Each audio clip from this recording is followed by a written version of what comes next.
Hello. Hello, dear ones.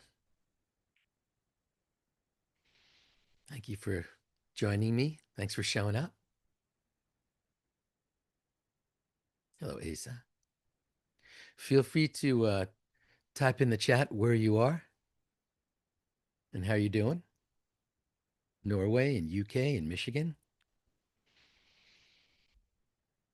Panama, Paris, UK, Scotland, California. How wonderful is it?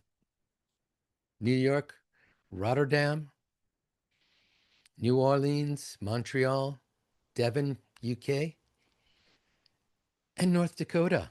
Rotterdam in the Netherlands.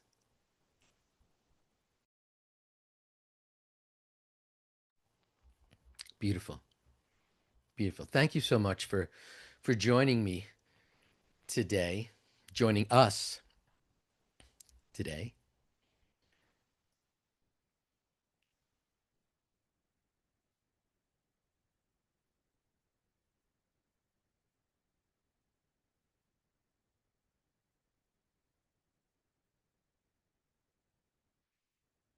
And Sheen is in Northern Ireland, East Anglia.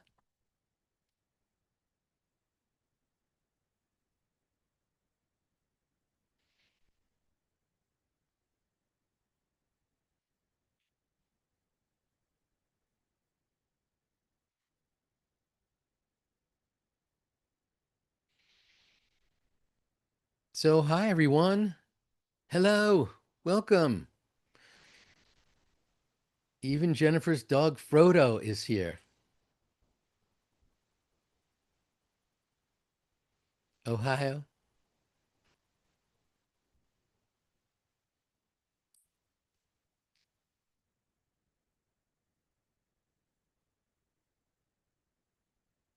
Oh, hello there, Nancy.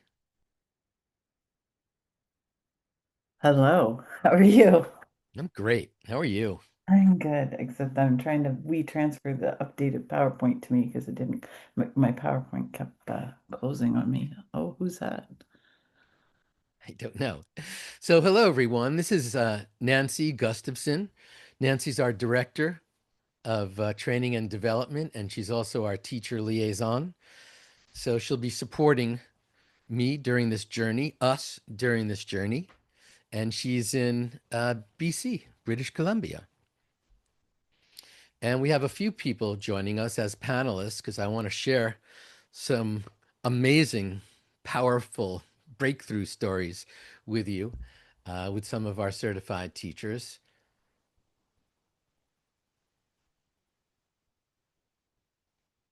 Let me see what that looks like.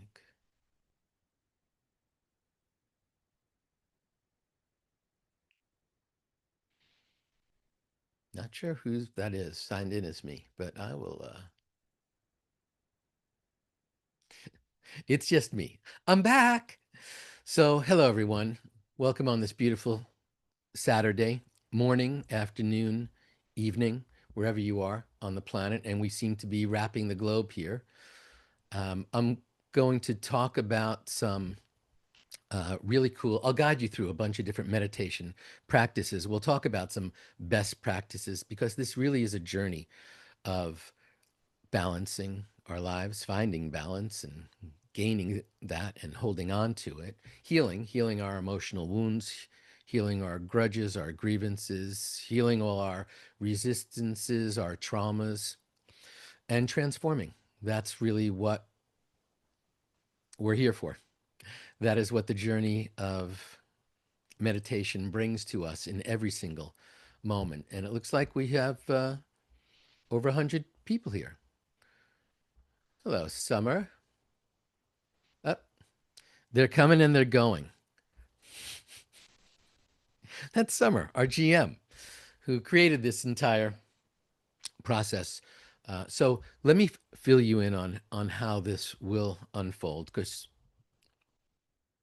that might be helpful to some of you. So I'll talk about meditation. We'll practice meditation. I'll talk to you about the Masters of Wisdom and Meditation teacher training as well. We'll have a panel discussion with a few of our newest graduates, as well as some of our senior teachers who've gone through this process. And then we'll close this all out with a deep meditation. So if that sounds comfortable to you, that's great. The reason that I am so passionate about the meditation teacher training is because, there's a lot of misunderstandings about like what is a teacher training? What is it going to deliver to me at the end? And one of the most powerful things that we rarely talk about is that everyone who goes through this teacher training goes through a transformation because it's 4 months and we're connecting consistently every single week live. And and you can do it on demand as well. Some people just can't show up for our live webinars. But day by day, whatever your challenge was, you feel held and supported. And sometimes you just needed to voice what was going on. Sometimes you just needed to sit and be held. And sometimes you just needed to dive into deeper practices to help regulate your nervous system. It's different for everybody. But teacher training, that was my path. Never thought I would actually teach anyone. Just wanted to become accountable for my own practice. Wanted to say, well, I'm a certified teacher. I will show up every day. I will show up every afternoon, whether or not I tell anyone or share with anyone. So for me, that was really that was real. I'm so sorry, Jennifer. So sorry. What I share with so many people who've experienced loss and who are experiencing grieving, that one of the most powerful things that you can do is find community in that space and to find people who will hold you and support you as you go through your process. So I'm so grateful that you're here right now. Um, I I can only imagine. I've lost people, but not an animal. So I can only imagine. But Peaches did just turn 17, so who knows who goes first? Um, but let's send some big love to Jennifer. That would be beautiful if we could do that as well. So let me share a couple of things with you as we kick off this process, and of course I will launch a few polls because I love to do that just to find out who's here. So let me just um,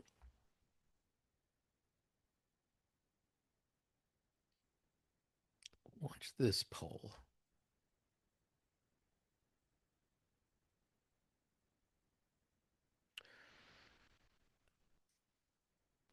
Let's find out this one.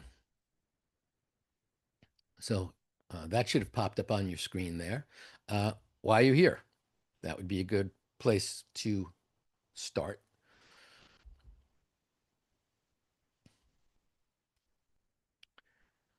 And right now there looks to be 170 of us. So when we get to, I don't know, 85%, that would be a certainly spell it all out.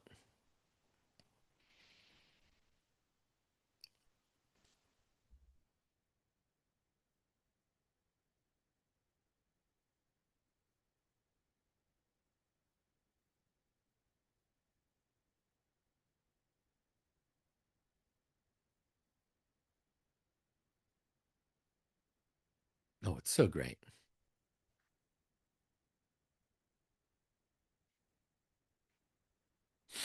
Leslie says, I'm here because I love you, davidji. I love you too, Leslie.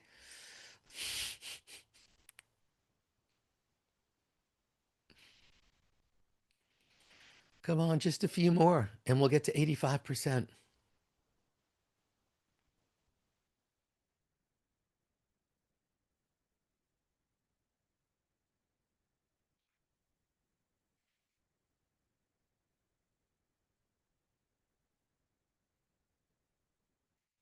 And if you don't see the poll popping up on your screen, always feel free to type that into the chat. Let your voice be heard.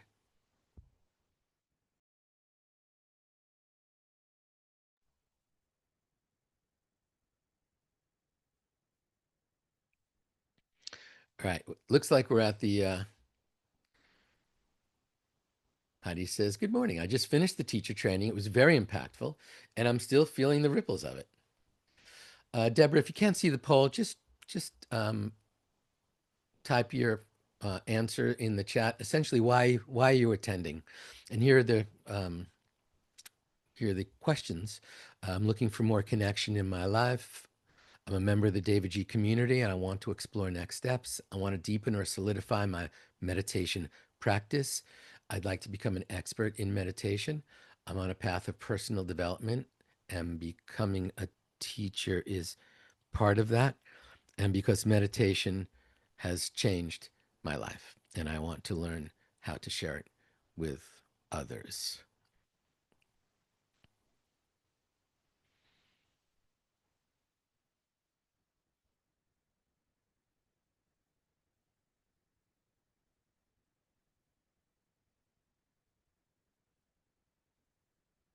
All right, we're at 84%. Let's do it. Let's share. I'll end the poll and share it with you. This should be on everyone's screen right now, right? It's covering my screen. So number one, 52%. I want to solidify, deepen or solidify my meditation practice. Looks like second place is I'm looking for more connection in my life. Amen. And 15%, I'm a member of the davidji community. I want to explore next steps. Tied at fourth at 6%. I'm on a path of personal development. Becoming a teacher is part of that. And that's 8 and 8 because meditation has changed my life and I want to learn how to share it with others. And then rounding out, 3%, the high achievers. I'd like to become an expert in meditation. It's great. It's great. So everybody here at least is on some type of meditation journey or practice. So that's beautiful. Deborah says, because I love meditation. Me too. Patricia says, Patricia says, sorry, I recommend it to so many people who are experiencing anxiety. Barbara says, meditation and attending the training with davidji changed my life completely. Never felt so calm and peaceful since that. Michelle says, I signed up for the teacher training already and just want to be in community with everyone. Welcome, Michelle. How great. So beautiful. So beautiful. So we sort of kind of, Poonam says, meditation is medicine. Absolutely. So let me put this poll away for a little bit. All right. Well, thank you for participating in the poll. Thank you for really being a part of this energy here. It looks like we have 180 people here. People will drop on and off, and we are recording this in case you couldn't make it, and you have that opportunity to really, connect in. All right, let me do one more poll. I apologize, but just to how about this one?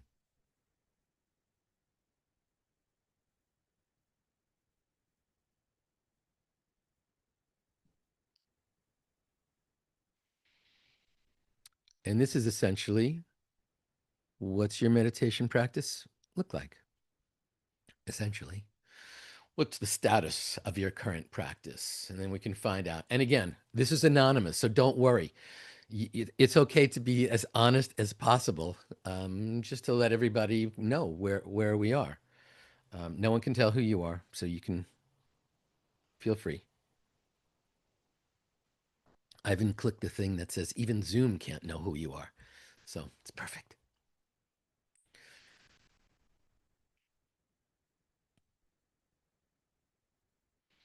And if you don't see a pop-up on your screen, so the questions are, I just started meditating. I'm a crisis meditator.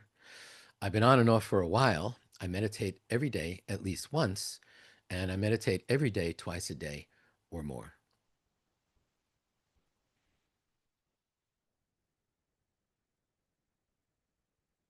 And Paula says, I've been meditating with you since you started with Chopra. Well, that's a while.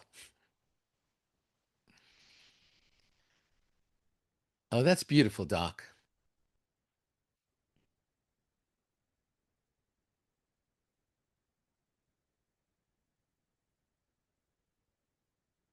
As more poor people join, the percentage shrinks down. A bunch of people just joined us. We're asking people, if you don't see a pop up on your screen and you just joined us, what's the status of your current meditation practice? Just started out, a dabbler or a crisis meditator, on and off, every day, um, every day, twice or more a day. Susie says, I've been on and off for a while, but now twice. Beautiful. It's great. Spectacular. Bonus every day, 2 to 3 times a day. Carolyn, Carolyn, we found each other during COVID.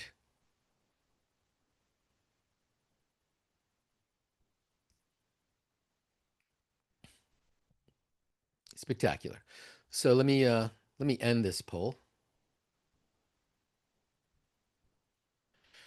Carmelina says, I feel irked when I don't. Exactly. All right, so let me end the poll and share it with you, just so we know who's here.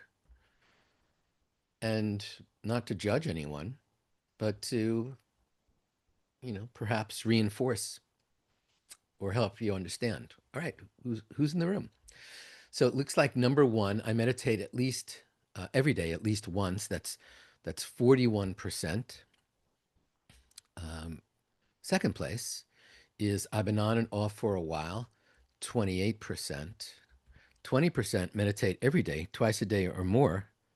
So we have more people who are on and off than people who meditate twice a day. So there's room. There's room for all of us to level up our practices. 7% just started meditating. Welcome. Congratulations. Welcome aboard. And 5%, I'm a crisis meditator. So fascinating. Um, Laura says, started bookends just this week because of your class last week. I think I'm already quicker to laugh. How beautiful is that?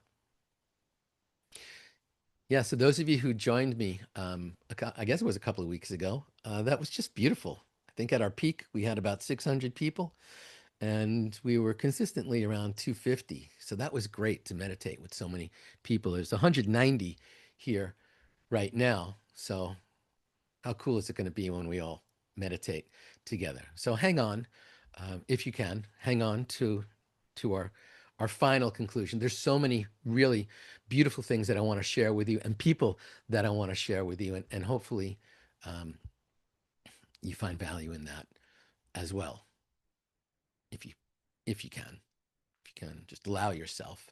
So that's something that I really like to share with you. Hi, my name is davidji. I'm the founder of the davidji Meditation Academy.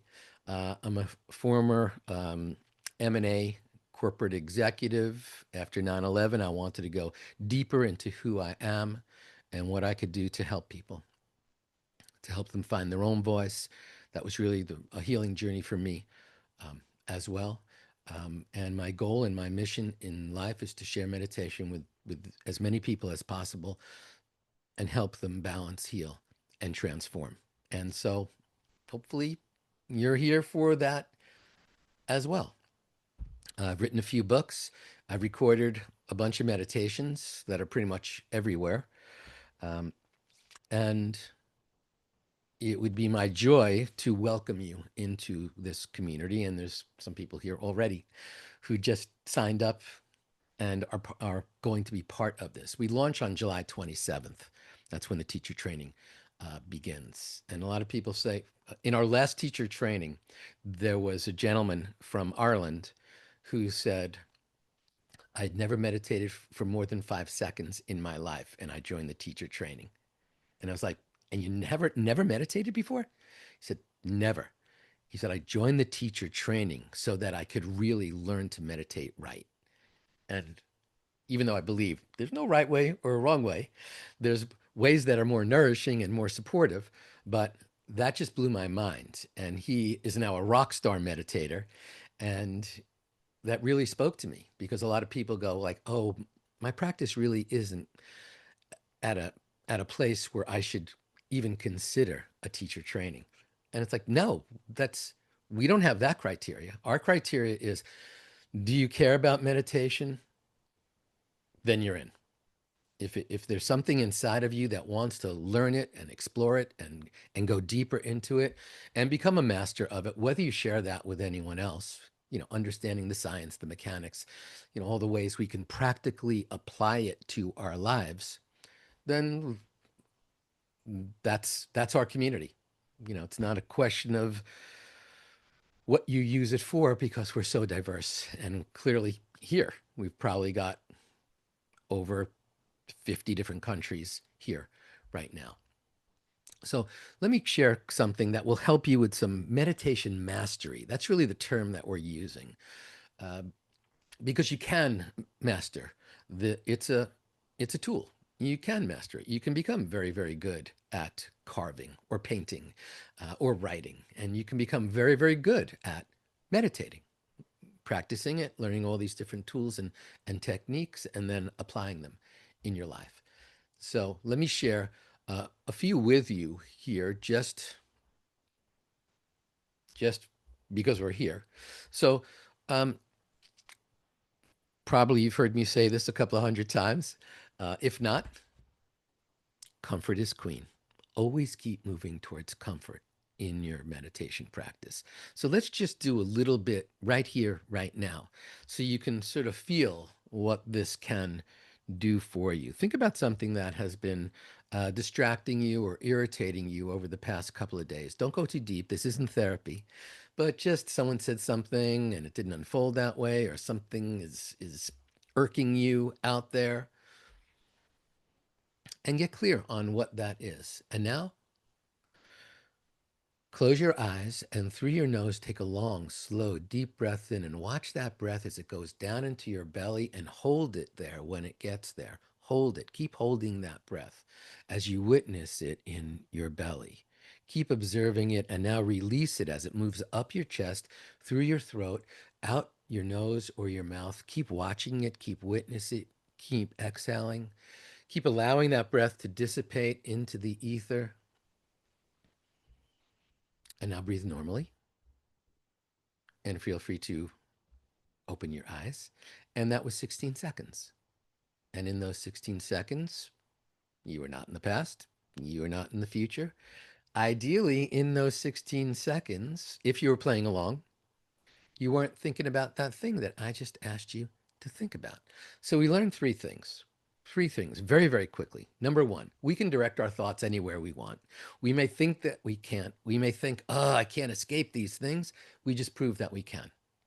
The second thing that we just explored was the concept of the pattern interrupt, a break in the action, essentially a time in. A phrase coined by Andy Kelly, the Boston Buddha, who, when I tell him that I keep mentioning it, he says, I don't even remember coming up with that, but I love it. We don't take a time out when we meditate, we take a time in. And so that pattern interrupt is that sometimes just that break in the action, giving our brain the opportunity just to take a breath. And remember, this was just 16 seconds. And the third thing we learned was a secret of meditation, the object of your attention. Every meditation has an object of attention. In this case, it was for 16 seconds, watching our breath as we breathed in, as we held it in our belly, as we released it, and as we dissipated it and held it out. And so in just 16 seconds, you could change your physiology. In just 16 seconds, you could change your mindset. In just 16 seconds, that word that you were going to say, or even if you were going to scorch the village, you can take a break right there. And in that break, in that space, we get a choice. It was Viktor Frankl who said, in between stimulus, what comes into us, and response, what goes out of us, is a space. In that space rests our ability to choose. In that choice lies our growth and our freedom. So we all have that ability to acknowledge the space. And then, really, what this is cultivating the space between. So, let me guide you on just a little mini meditation that will even lock that in more deeply for you. So, again, comfort is queen.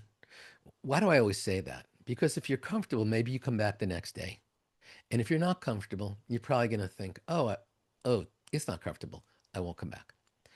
And so always keep moving towards comfort. Gently feather your nest here. Together with me, take a long, slow, deep breath in. And ever so gently let that go. One more time. Deep breath in. Allow your eyelids to ever so gently float closed. And just release the breath. And now just breathe and notice. Notice the air as it comes into your nostrils.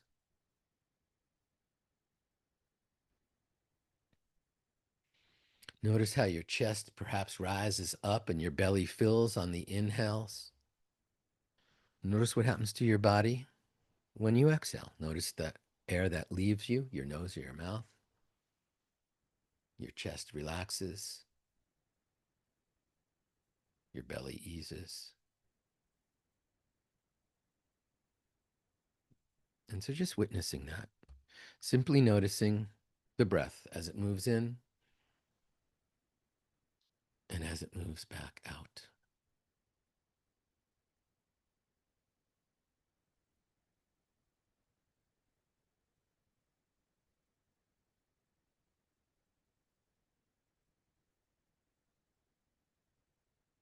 And notice that just in these few moments that your mind is relaxing, notice that your body's relaxing. There's a sort of calmness that's blanketing you. There's nowhere else to be. There's nothing else to do except to be right here, right now, in this sacred, precious, present moment.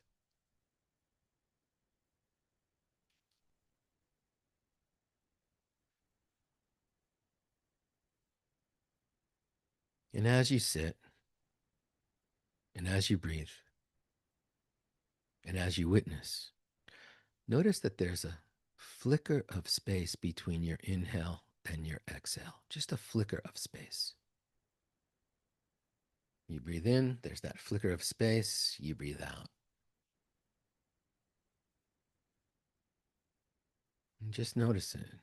Just be aware of it.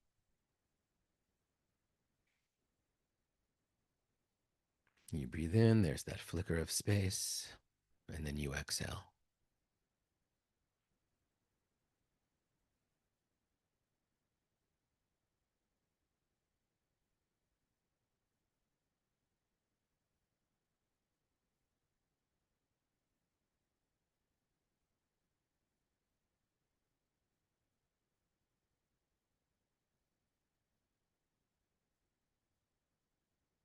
And at the top of your next inhale, see if you can lengthen that space just a beat. You breathe in, there's that space.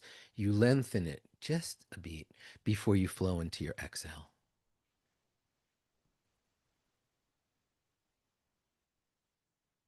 No trying, no forcing.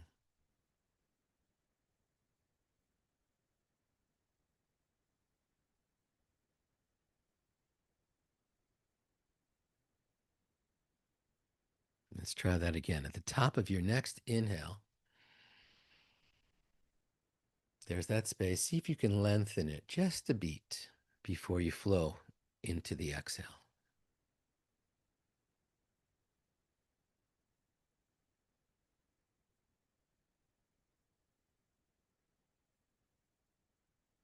And notice how much more deeply you're settling in here just by lengthening that space just a beat as it arises.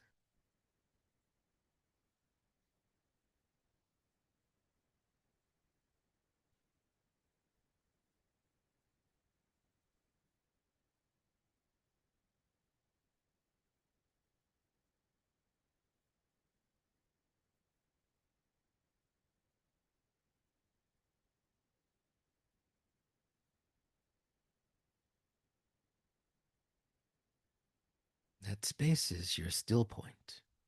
That's who you are. You are the space between each beat of your heart. You are the space between the inhale and the exhale. You are the space between your thoughts. You are the space between your words. You are the space between your actions.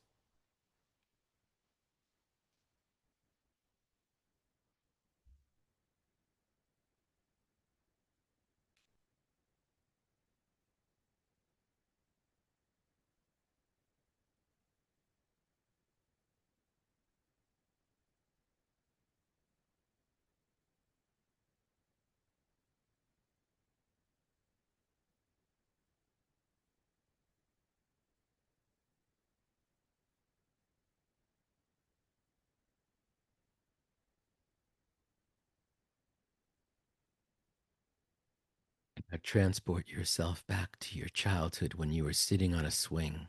You were safe. Your feet firmly on the ground. Maybe it's blacktop, maybe it's grass, maybe it's dirt, maybe it's concrete. So safe and supported in your seat, hands on your chain or your rope. And as you inhale, feel yourself swing back. And as you exhale, feel yourself swing forward. You're totally safe, held, feeling joy. You control how far back you swing simply by your breath. You control how easily you swing forward just by your breath.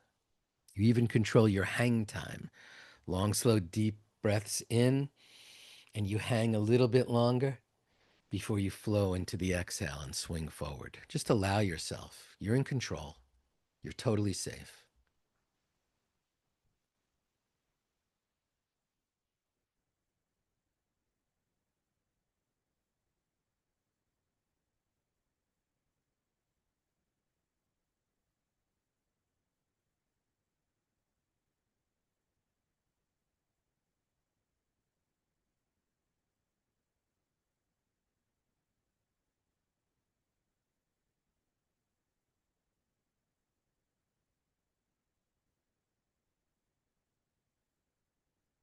Just allow your breath to guide you and comfort you.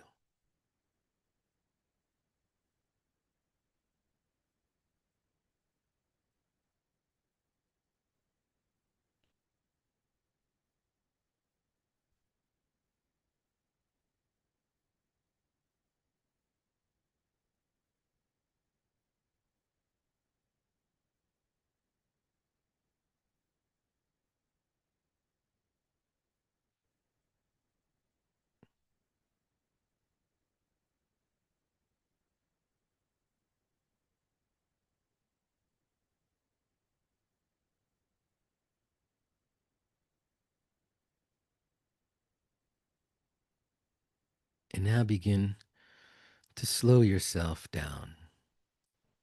Allow the swinging to slow down.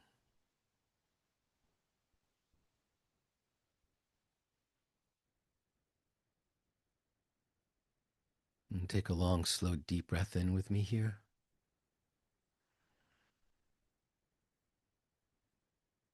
And let that go.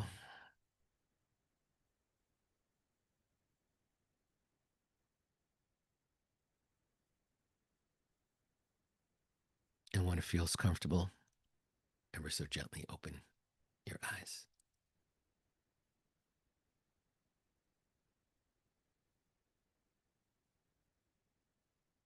How did that feel? Feel free to type in the chat how that felt for you. We know a couple of things neurologically happened. We know that you regulated your nervous system.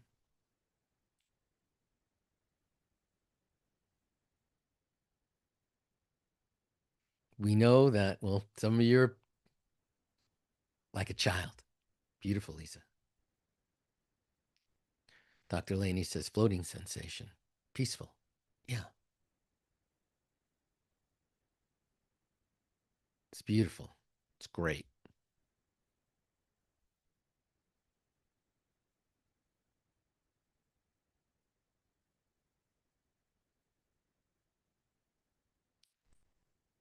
So great. It's beautiful.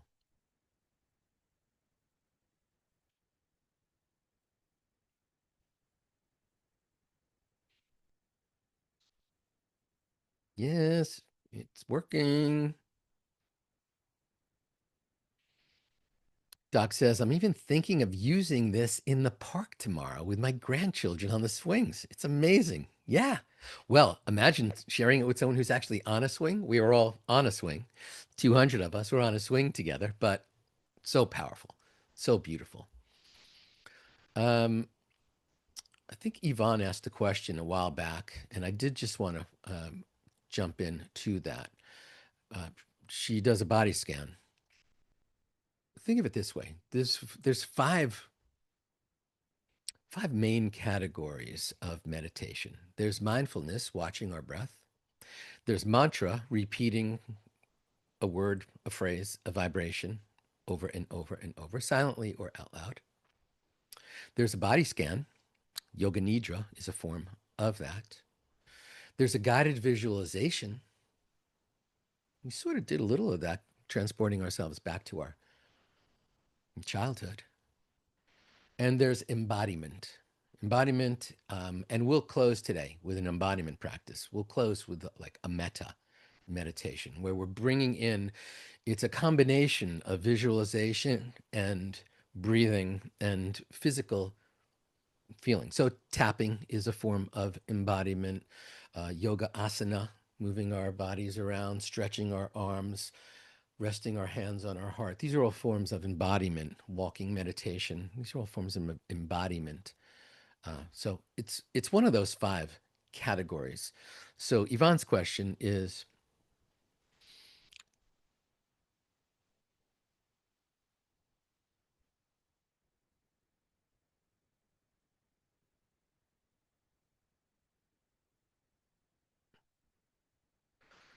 I always do your morning practice because I love it. And in the evening, when I go to bed, which is usually your deep healing body scan meditation. However, I always seem to fall asleep during the evening meditation, sometimes within 10 minutes. My question is, will I still get the full benefit of the meditation, even though I fall asleep? So, what a great question.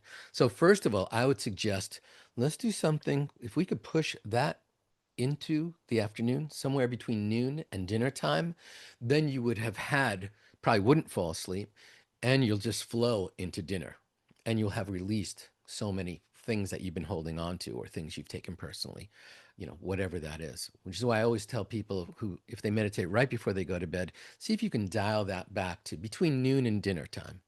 That would be amazing. Those are what I call the bookends of your day.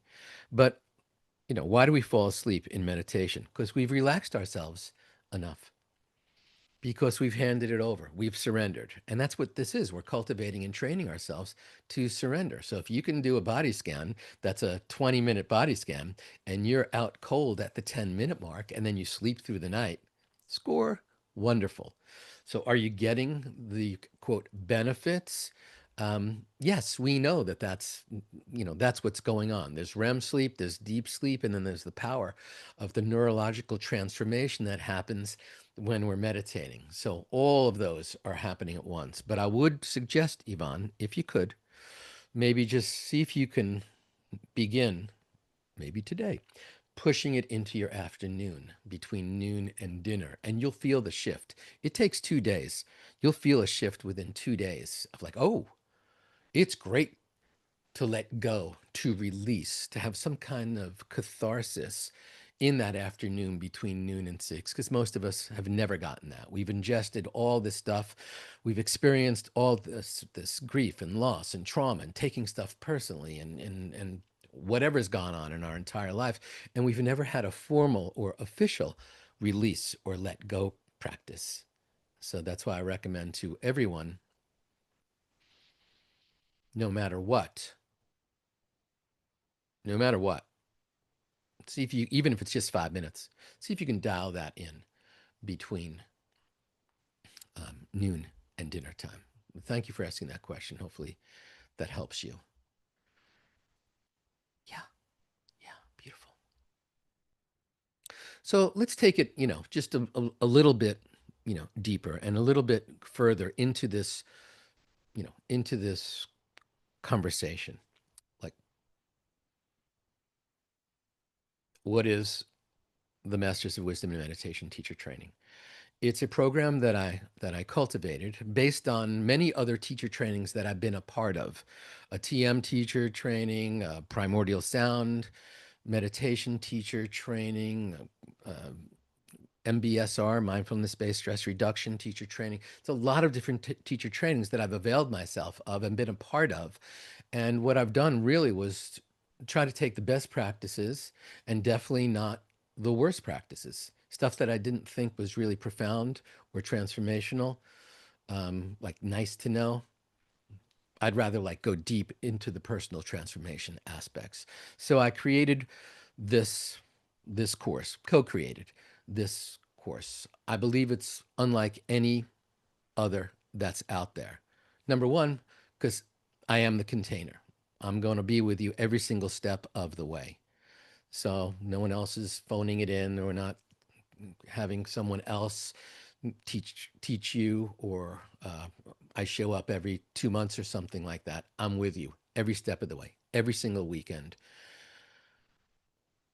And you can show up live, but we record everything. So some people just can't make it when we have, people have commitments. And so everything's recorded and they do the training. It's a really on demand process. And if you can do it live, great. But it is live. I'm showing up live, and I show up live every single weekend for 16 weeks. And every week we have a lesson, and there's a reading list. And it's the books that you know and love, the Bhagavad Gita, the Four Agreements, um, Pema Chodron's When Things Fall Apart, Ram Dass's Paths to God. There's so many different types of ancient and modern translations of that. And I recommend that you be a book shark. There's no list. You reach for the book that speaks to you. And my books are on this list as well. We have a required reading, a suggested reading list, and a high achievers reading list. So depending on where you are in this practice, some people are here, they want to get out there and teach meditation. Other people, it's the furthest thing from their mind. They just want to lock down their practice. Other people, they just want to feel better. Some people have taken the training, they just want uh, a bigger perspective in their life. They were already brilliant in something and they figured, oh, if I can weave this into the thing I already do, brilliant, and I have this new set of skills, I can actually take my life to the next level. So that's why I did it. I just wanted to have a better life. I just wanted to not be so sad.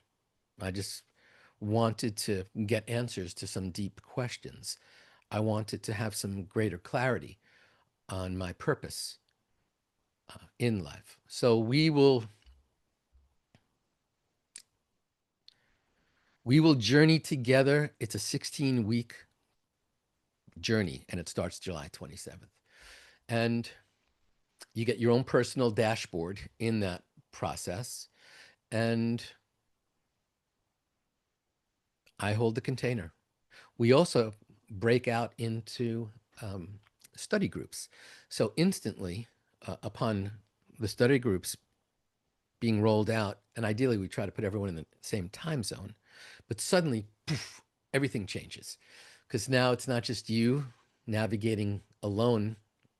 Suddenly, you have study buddies. Suddenly, you have people who are on this same journey with you, and it's your first step into community.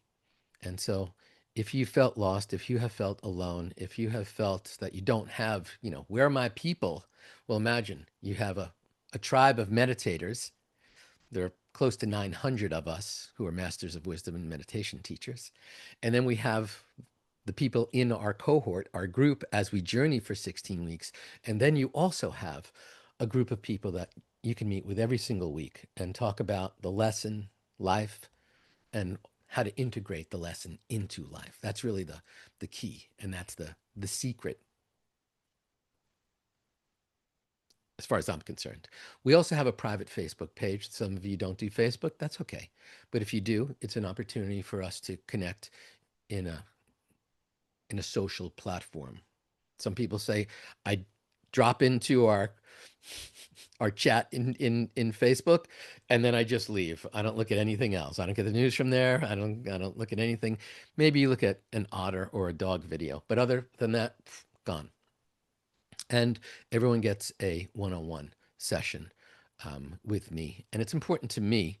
I know it's a lot of commitment for both of us, but it allows me to understand who you are, and it allows me to understand what your challenges are, and it allows me to then help and support you.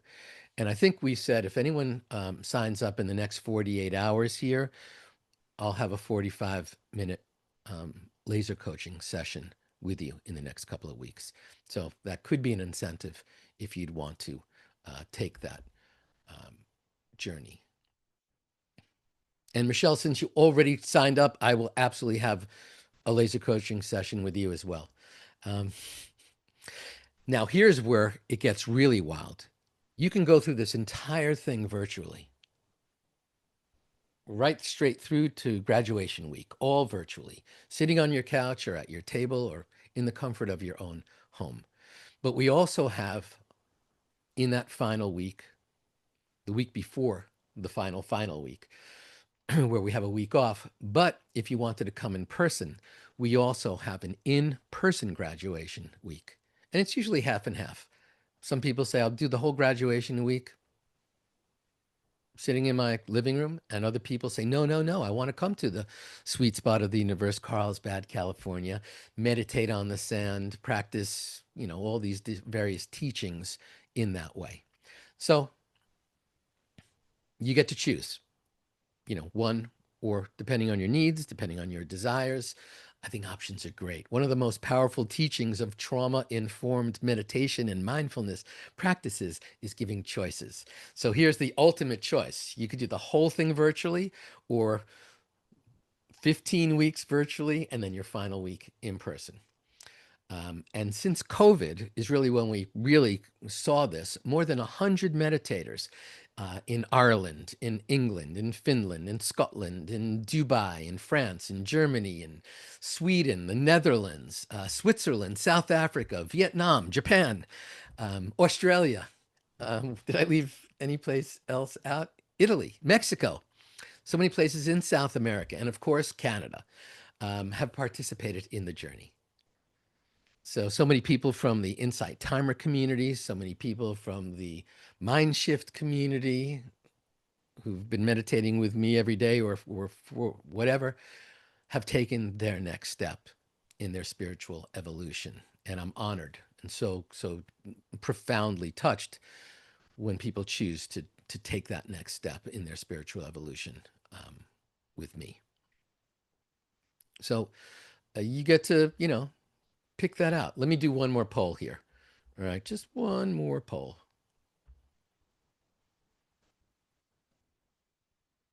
So I'm just curious,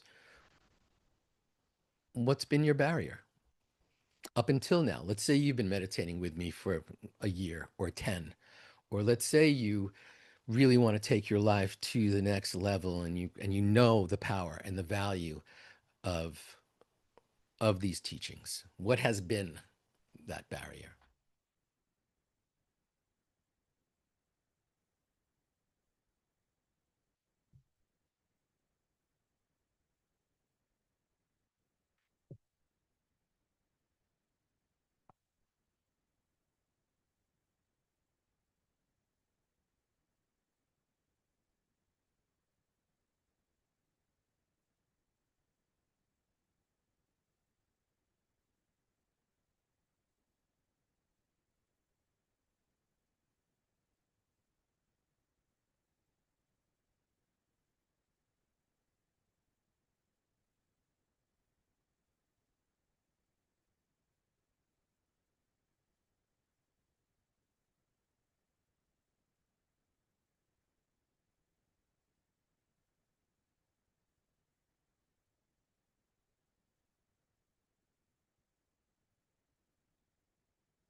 So isn't it interesting? All these other questions, we had like 85% participation, but in this question, um, it's only 55% right now.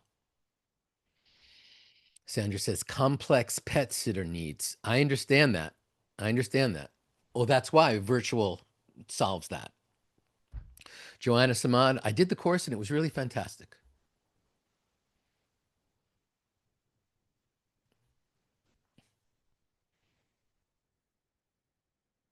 All right, looks like we're stalled at the 55%. All right, I won't torture you with any more polls. Let's end the poll and we'll come back and share it. So, number one, 41% money.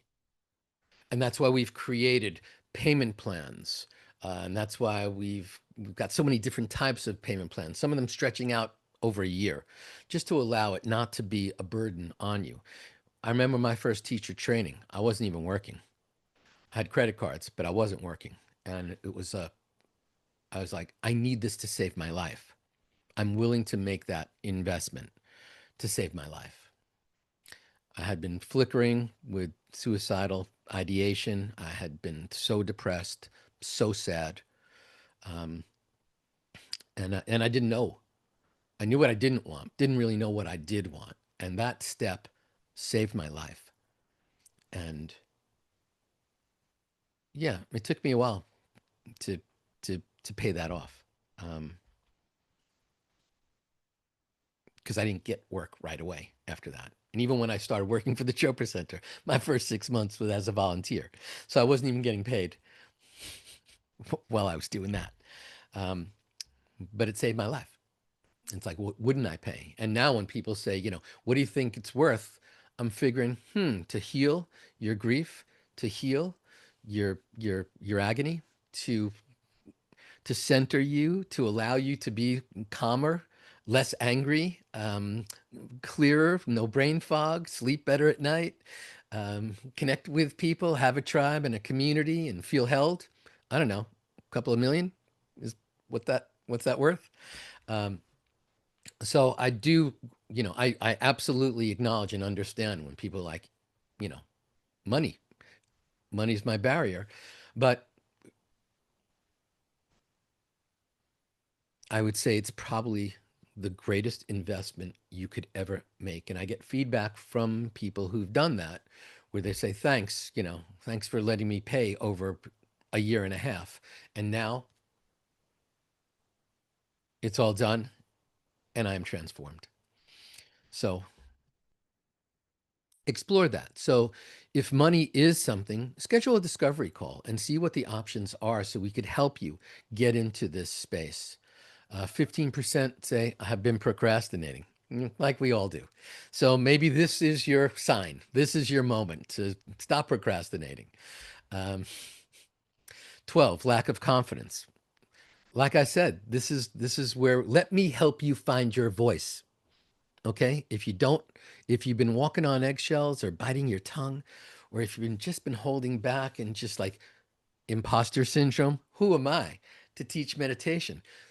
This gentleman that I was sharing with you, he he didn't ask that question. He was like, I don't meditate at all. I've never meditated.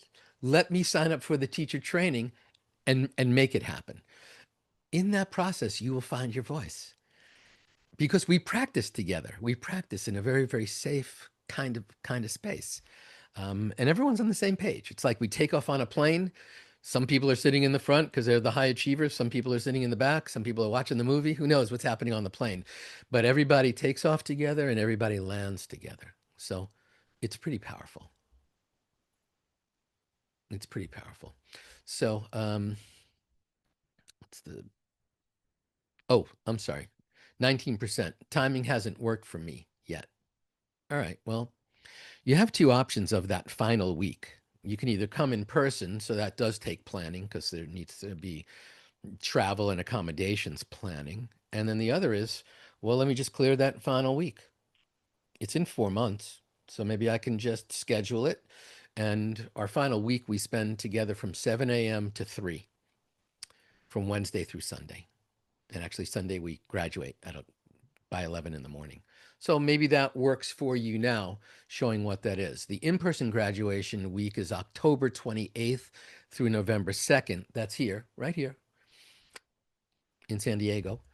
And the virtual is November 5th through the 9th. So if you can dial in and schedule your November 5th through your 9th, then the timing magically works. So let's discuss. I invite you to schedule a discovery call and talk to one of our senior teachers who's gone through this process to talk about money, to talk about the timing, to talk about procrastinating or not knowing where to start. I think we can solve that. I think we can solve it. So, if you want to, that's the thing. If you want to. So,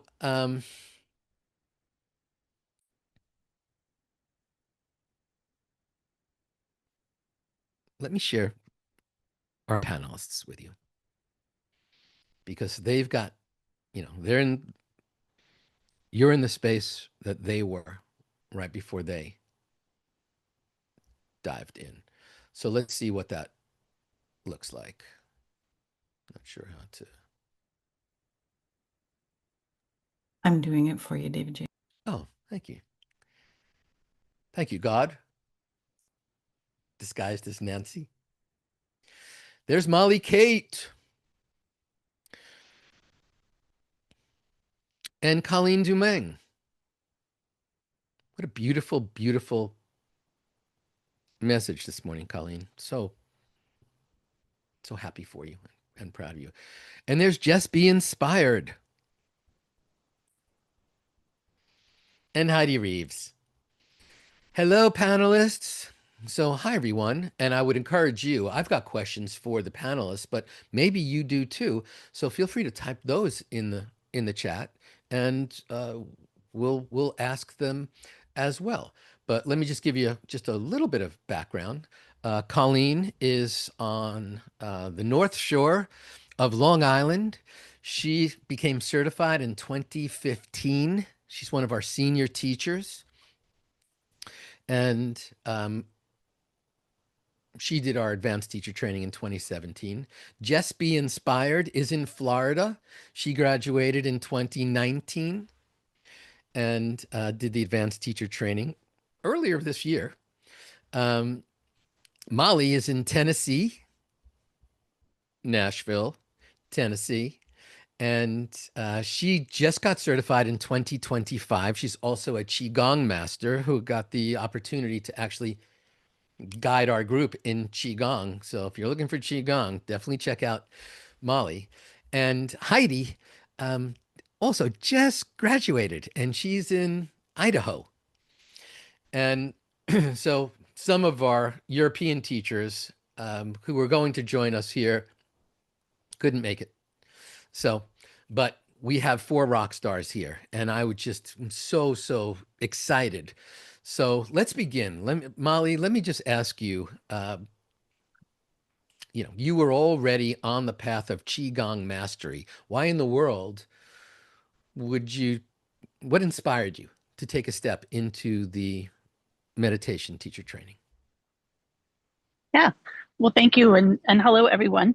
Um, I had been meditating for a while, and I used to listen to your CDs back when we had CDs from the Chopra Center, and had been a fan of yours. I went to a Sacred Soul retreat and got in a little deeper. And so I really wanted to deepen my meditation practice, and I'll say that I meditated for a while, and then I found these spaces in myself, right, where I began to get to know myself better. And I discovered Qigong on a yoga retreat. And I thought, well, this is cool. I'm going to dive deeper into this. I never really had room to do anything like that before I started meditating because I, was always kind of running from one thing to the next, claiming I didn't have enough time, etc. But meditation really, this is something I'm still working on, to be clear, gave me a new relationship with time and an understanding and knowledge of myself. So I liked the movement of it. It was like being in a meditative state with a movement. And then I begin to think like, well, how could I couple these things together for people? You know, if I did want to teach something, I'm in a bit of a life and career transition and really want to help people learn to meditate in different ways. And so I begin to think like, well, if I could combine these two things together, it could be pretty powerful because not each of them are going to resonate with everybody. And I do consider like a sitting meditation practice to be the anchor um, of the two. And so, yeah, that's a little bit about that. It's beautiful.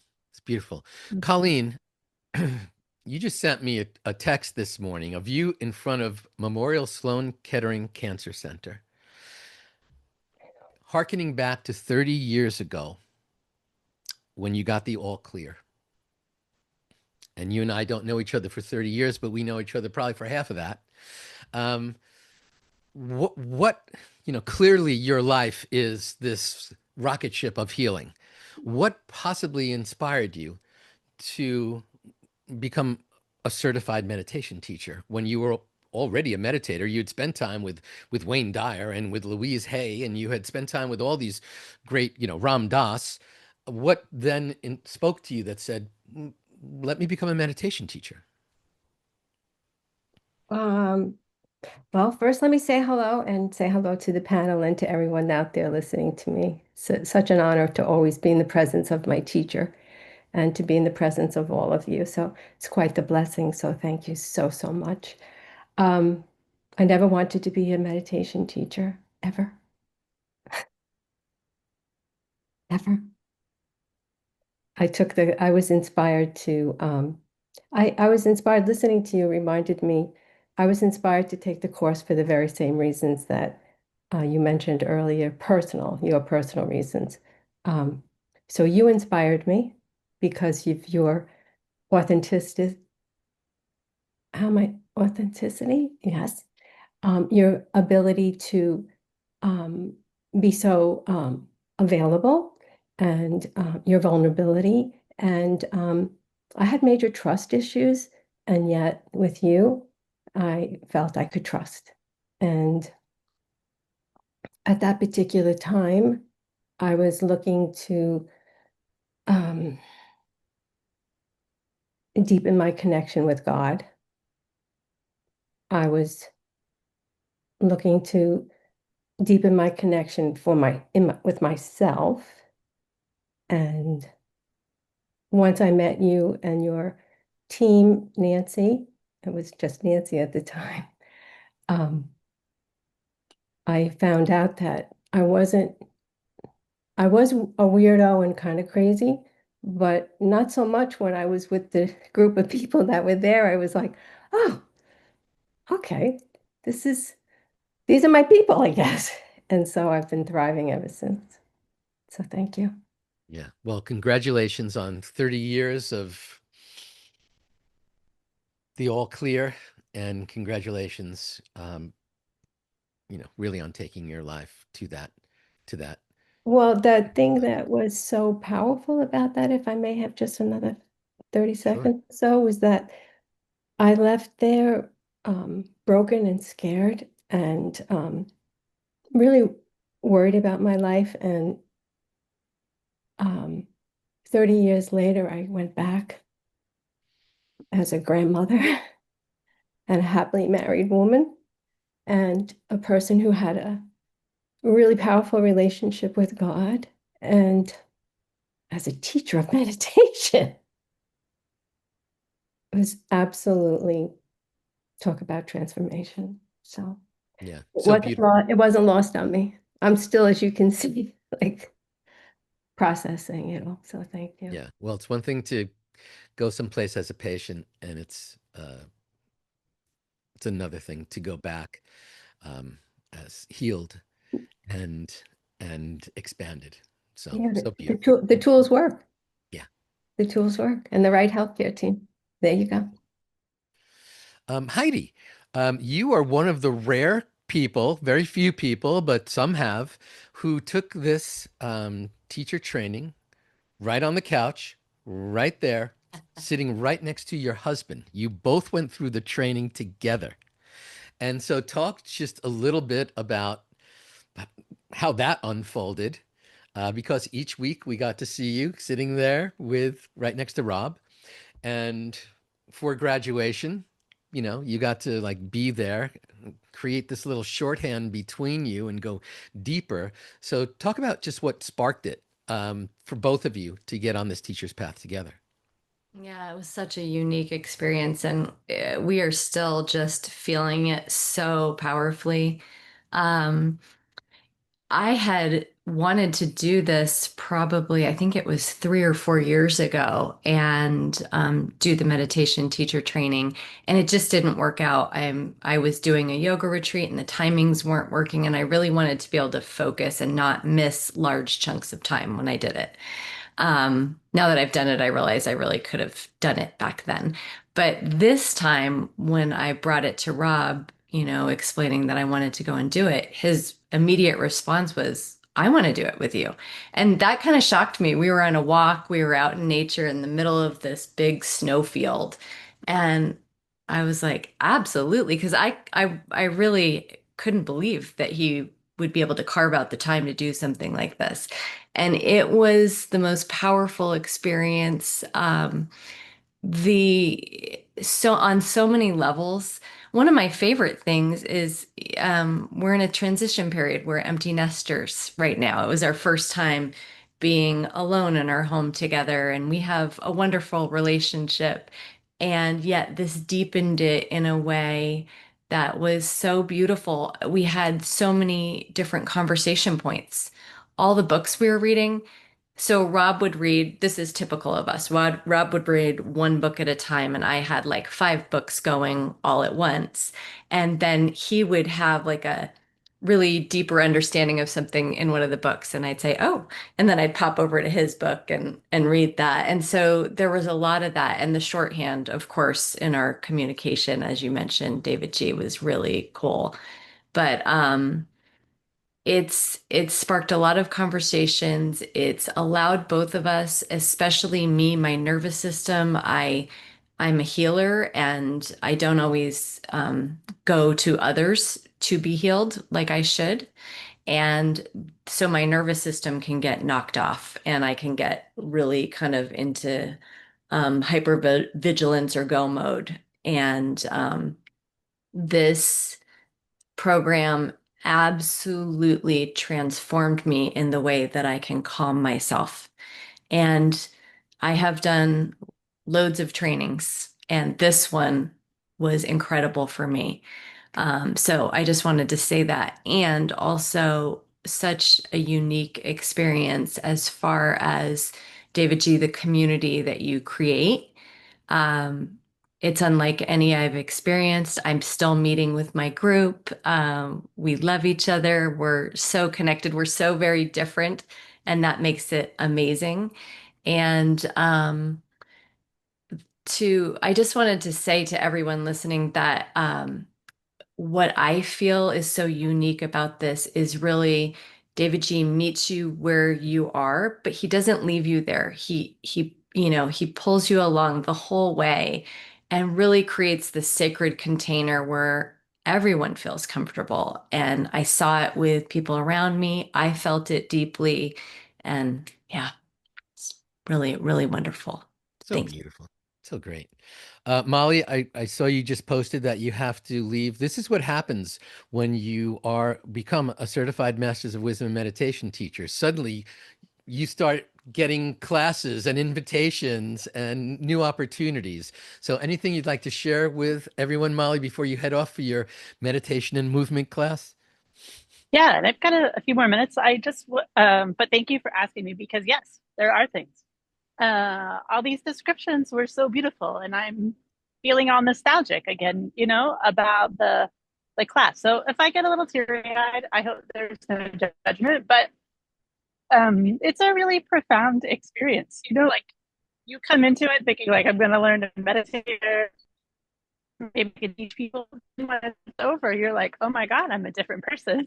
It's so much more than just a meditation class, and a different person in a good way, by the way.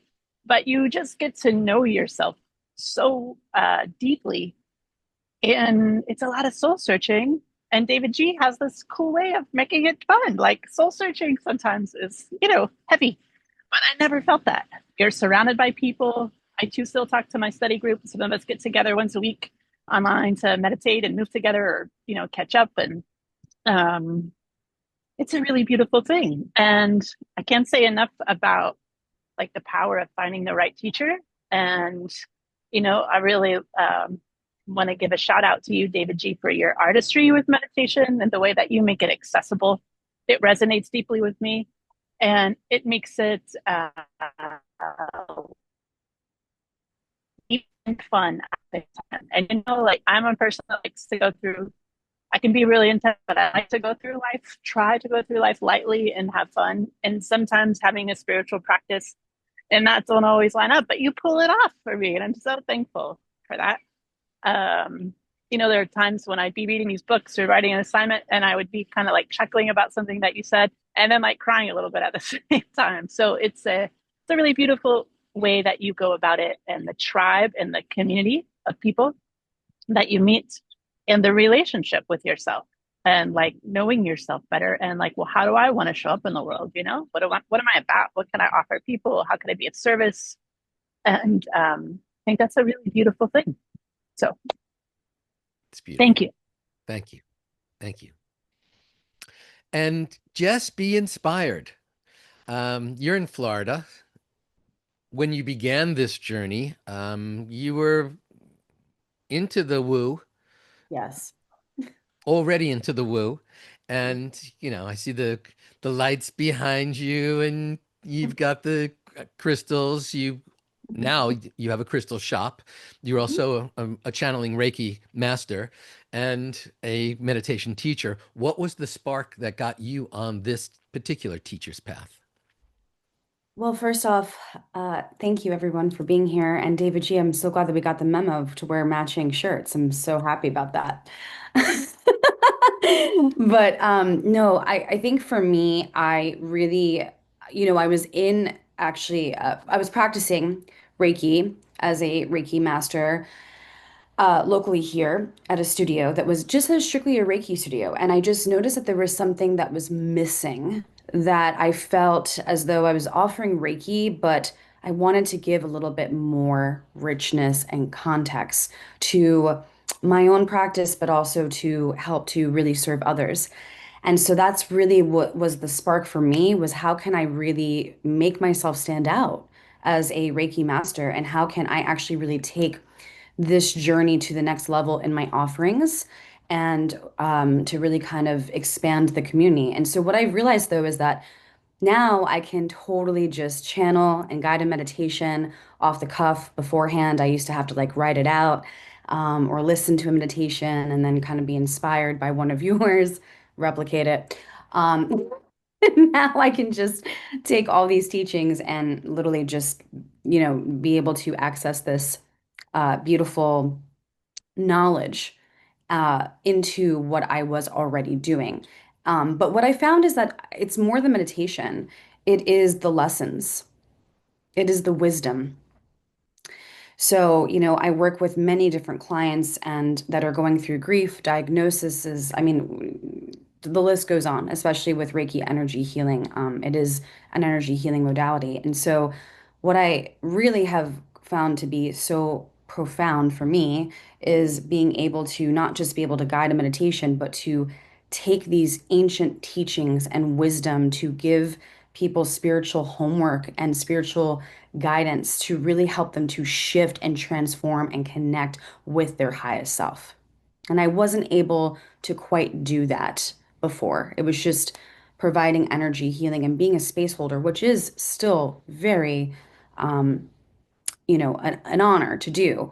But now it puts you in a different level, in a different category, to be able to really guide somebody, because you are embodying all these teachings and all these wisdoms that we learn here. So it's beyond meditation. And I think you and I were even talking about this one time when I was out in the nest of like, I love that you literally named, your program Masters of Wisdom and Meditation Teacher Training, because it is even beyond teacher training. It's giving you so many different tools for your spiritual tool belt, and for your growth of healing. So that to me is where the richness is even added in, besides being able to just deepen your meditation practice or to guide a meditation. It is the wisdom that comes from you. So thank you. It's beautiful. Thank you. Thank you. Yeah, great shirt. Great. You did get the memo. No one else got the memo. Just I you. listen, I got it from somebody really cool. Heidi, you also are masterful in the world of energy. So maybe talk about like what you thought bringing the meditation um, expertise or mastery into your life was going to do for you. You know, you didn't say, "I'm an empty nester. Time to get a meditation certification." You know, there's other practices that you have. Maybe you could talk about that a bit.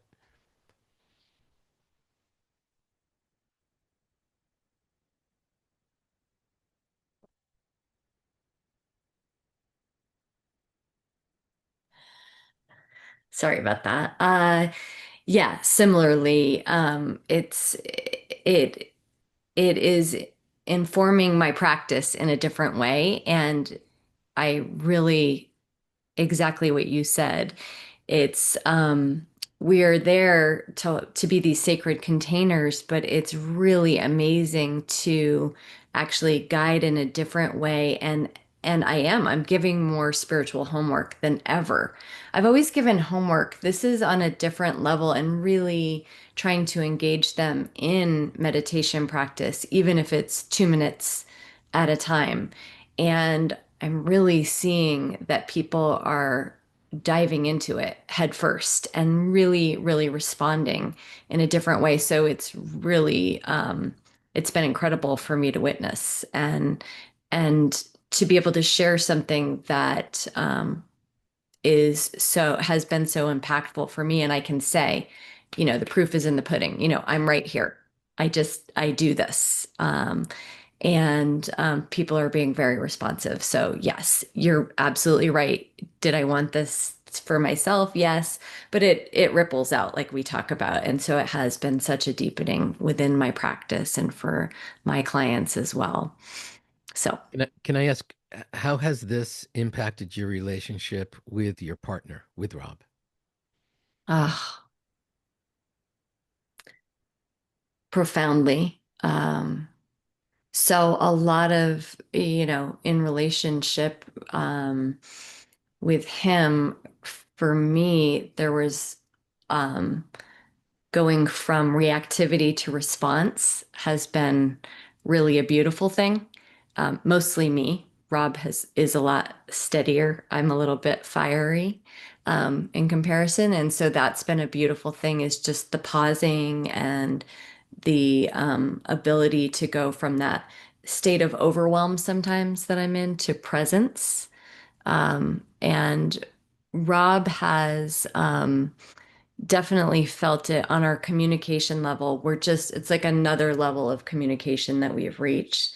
But I'm just going to share with the group, we just went through an extremely difficult time. Rob's stepbrother died, and he was going to be here today, but he has other things that he's doing. And we had to go into a very difficult family situation together.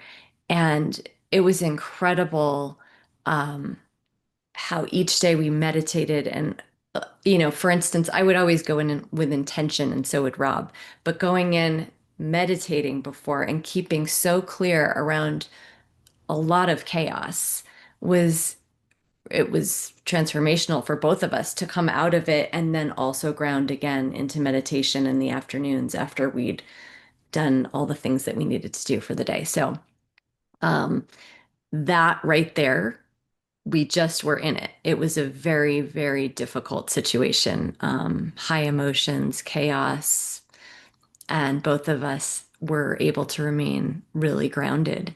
And so that was huge. I mean, I have it, you know, just happened. So we felt really thankful for that. Sending you and Rob love. It's, Thank you. it's the beginning of this journey. But yeah, so grateful that you have the tools that allow you to show up as your best in that situation. In grief and you know, not always family members, not always highest level of communication. Yeah, Yeah. beautiful. So Thank you. Colleen, you and I met in Mexico. I think we had an event there and you were having a conversation with me and you were saying, yes, I don't teach. I'm not a teacher, but I have really been diving into so many of these things. I've been a student of Wayne Dyer's, of Ram Dass's, of Louise Hay's, of so many different teachers around. What was that moment where you said, I am a student of life and I am a student eternally of all these teachings, but now for some reason I want to know what it's like to be a teacher, even though it was not necessarily your plan to like open up a meditation store or anything along those lines. So maybe talk about what were the inner voices inside of you, or the calling that you sensed? Probably from a direct experience of, well, first being able to nail down a meditation practice was huge because I had been trying to do it for like 30 years only. I was dabbling with meditation up until then. I would fall asleep every night with Louise Hay in my ear. I would do her evening meditation. I would do her morning meditation and this and that. But I couldn't sit still with myself until I met you. I didn't like the person that I was sitting still with. And I also did not know how to. It was as if, I'm sure Wayne and Louise and Ram Dass probably said it, but you know what, you talk about the aha moment. I wasn't ready to hear the message, and that it was in the sitting still of things and turning towards that which is bothering me and upsetting me the most and distracting me. It was in one of the it was probably, I was resisting up until about the 13th or 14th week. Only I had so Talk, many. talk a little bit about the concept of imposter syndrome, because I think we have it in so many aspects of our life, and certainly within a teacher training. Well, it's something that I still work with every single day. I wish I could tell you I still chip away at it. I really didn't think that I was worthy enough to take a seat at the table with people like you. It really was the bottom line for me. And then slowly, as I, worked the lessons and just kept meditating, meditating, meditating. I went from in the morning to in the afternoon, and that was transformational for me. And I just started to let go of things more so. And it's in that letting go of things, and with you holding my hand, our hand, it always felt like it was my hand. Sorry to say, but 75 people probably on the call at the time and they're thinking the same thing. But um, I just felt like I had a safe place to speak to somebody about some of that stuff. And yeah, it was during the teacher training certification program that I heard the words that I would be a hospice volunteer, and it was almost like a direct download. I had never really gotten my mind quiet enough to really hear things like that. So when I heard that, I mean, the first time I heard it was, you're going to send the email to davidji and take the course, and I was like, I don't really think so. But anyway, the burning desire to do that was bigger than the fears. So I did take the seat at the table, and I heard that download a couple months into it, and I thought it was a wrong number actually. It didn't go away, and so yeah, I've been on that path ever since. But honest to God, still to this day, I chip away at that imposter syndrome. That's what you call it. I call it masks, right? I don't know. It's just something in me that I have to still practice and work on, chipping away at it. And is it your meditation practice that gives you the comfort and the backstop to be able to keep chipping away? Yeah, without it, I can do nothing. Yeah, honest to God, I can do nothing because I've been able to get underneath the thoughts. And I used to just read the words, "You're not your thoughts." Thoughts are things, you can change their thoughts. If you can change your thoughts, you can change your whole life. I heard it, for 30 years. And it wasn't until I actually started to practice meditation that I was like, wait a minute, everything really is changing. There really is something underneath these thoughts. I I'm curious about who you are. And the thing that one of your words that you say all the time that really resonated with me, and I know they did for Summer as well, was that the clock is ticking. The clock is ticking. And I used to get, like Summer used to say too, you get so mad. Don't say that. You scared me. But I was like, you know what? What am I waiting for? What am I waiting for? What if? What would happen if you just started to embrace yourself as whole, as perfect, just the way you are? What if? What would happen? What would happen? And slowly I'm learning. I have more joy in my life than I've ever had. I have more peace in my life than I've ever had. I have a deeper connection with the community that I make more friends now approaching 70 than I had when I was a teenager. How's that possible? Because I've stripped away. I've stripped away, all the garbage that was preventing me from, loving myself. And it's in that space, when you can, for me, it wasn't even loving myself. I had to start liking first. So that willingness to like, and then that developed into a little bit more kindness, a little bit more love sprinkled in. And I need these reminders. I'm here, what, 13 years with you because I can easily fall asleep again. I don't want to do that. So you help me stay awake. Love Hope that that. answered the question. Love that. Beautiful. Thank you. Thank you so Yeah. much. I know that,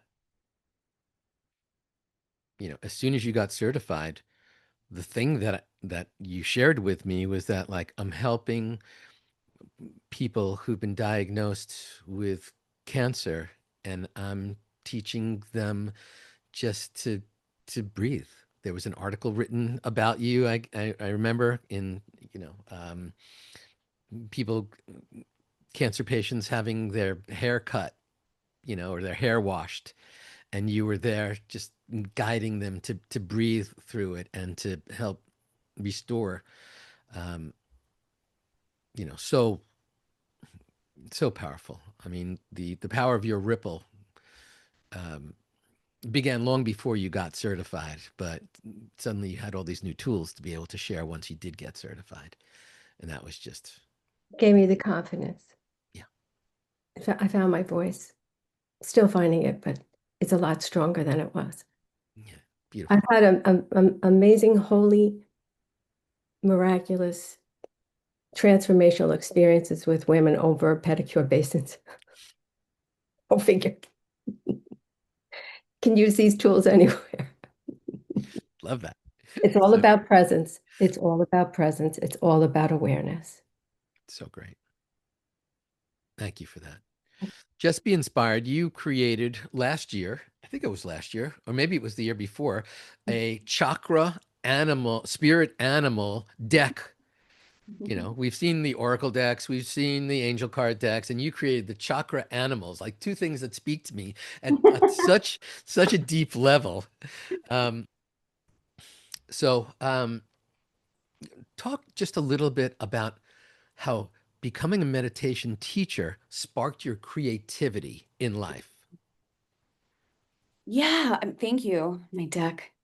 It was so weird. Something about today, I don't normally have it up in my office, which is weird, but I was like, bring your deck. But Maybe you can pull a card for us and channel for all of us also. yeah, for sure. Yeah, for sure. But I think for me, what it did is it just opened up new possibilities. I actually went into the meditation teacher training in a very fixed state of like, I'm going to teach meditation. I'm going to create a meditation course. I'm already teaching Reiki and I'm already doing Reiki. So like I went into it in a very like fixed mindset. And I actually invite anybody, if you are in that mindset, that's incredible, wonderful. However, what happened is I really just let everything kind of settle in after the teacher training, and I just expanded it and just took these teachings and all of this wisdom, and it just really inspired something in me to just feel more confident in every single aspect of what I was already doing spiritually. So I didn't have to stick to this one linear idea. All of the wisdom, again, just kind of really moved through me to open up to, like, I don't have to even just teach meditation.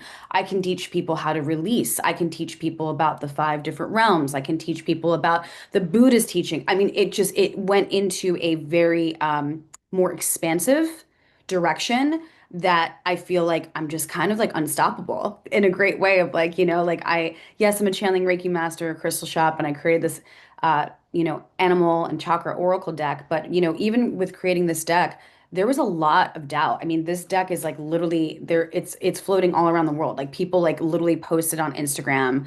There's like, like YouTubers have even used it. And I had to really find the confidence to own my downloads, my messages. And I think that if it wasn't for this teacher training, I would have been spiritually Googling, and I didn't have to spiritually Google anymore. I got to just sit with what I have learned and embrace that energy to just know that I am my own spiritual Google, and I have the knowledge and the capability to be expansive.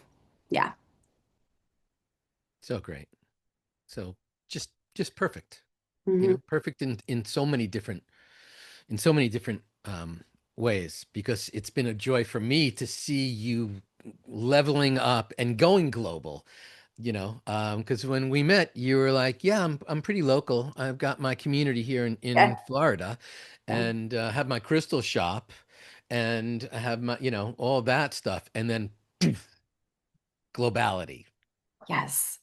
Yeah, I mean, right now I'm even working with like I'm going to be traveling. I'm co-hosting retreats. Like, it's surreal. It's surreal. And it just hasn't stopped. That's what's so beautiful about, I think, this, when we were talking about like pricing and, abundance and all of that, what's so beautiful is that you're going to see the ripple of this abundance in any way that you take it. It comes back to you in such a potent, powerful way of just being able to expand your, what you'll even show up, maybe even your job now, and you'll probably see that you're getting a raise or that you get a promotion because you're going to feel better. And I'll never forget this. I did the teacher training, and then I went back to my corporate job, and I had a big corporate meeting, and they were like, "You look fantastic." And I was like, "Thank you. I've been literally like meditating, and became a meditation teacher." And they're like, "Oh," and even my numbers and my sales at that time went up. So, like, it really does come back because, as you always say, the highest vibration always wins. And so it is such a high vibration return of investment. It really is. Yeah. And there was a lot of people that, that were close to me that are like, "Well, you're gonna really like, invest and do this thing." And, and I was like, "No, I have to do this thing," and then they were like, "I'm so glad." I was like, "That's right." So it really is like, it's going to level you up in every single aspect. Right. So your ROI was pretty substantial after you made that investment in yourself. Yes, exactly. Exactly. And at the time I was still in career mode and also doing this. Like, I was in two careers, now I just get to do this fully, which is such a blessing. But yeah, I mean, it's really just about just show up. That's really what it comes down to. Just show up. Yeah. Yeah. Beautiful. So great. So Heidi, maybe you could talk just for a moment about, I mean, Rob's not here, so you can speak for him, though. I'm sure he would allow that. Um, you know, for each of you, like you both did this thing, that's twice the family investment. Could have said, all right, one of us will do it, and then I'll share some tidbits with with you, along the way, or each night I'll teach a class over what I've read or shared that. Um, so I'm sure there was that conversation. Whew, two tuitions. So, but maybe you could talk about, what the ROI has been in just the few months since you graduated with the two of you.